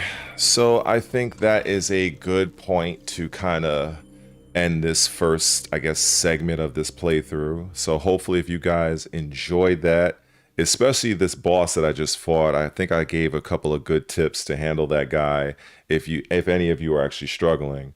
So when I come back to this game, I will continue where I left off. Hopefully you guys enjoyed it, and I guess that's about it for now. Thank you very much.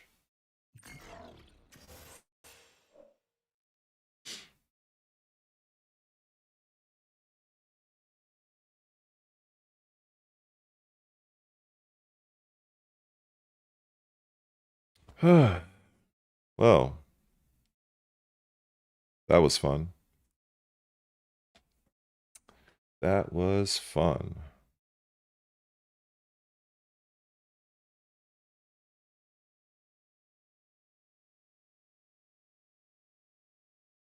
I even added my little stream marker at the end of that, so I guess when I upload that, yeah.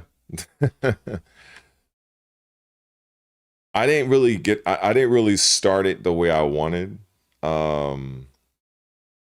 Yeah, I wanted to catch at the beginning, but I you know, that's the beauty of when I end the stream, I can go into my Twitch and I can download the whole thing. But I did leave the stream marker at the end, so it'll be a lot easier for me to edit that. And but yeah, so I can pretty much go on to something else or get something to eat or whatever. And but yeah, I don't know who's around. Let me take a look in good old YouTube real quick. Anybody? Okay, 3 people. That's nice. That's good. That's cool. Let me see. I think I probably just Maybe I'll hop back on later tonight because I kind of feel a little hungry. I feel like getting something to eat, and probably end up doing that.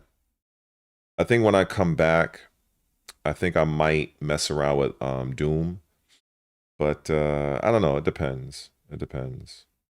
Because I do want to play Doom. I do want to play this other game that just got added to Game Pass not too long ago. And it's a pretty cool little game. But yeah, it's like about 11 o'clock my time right now.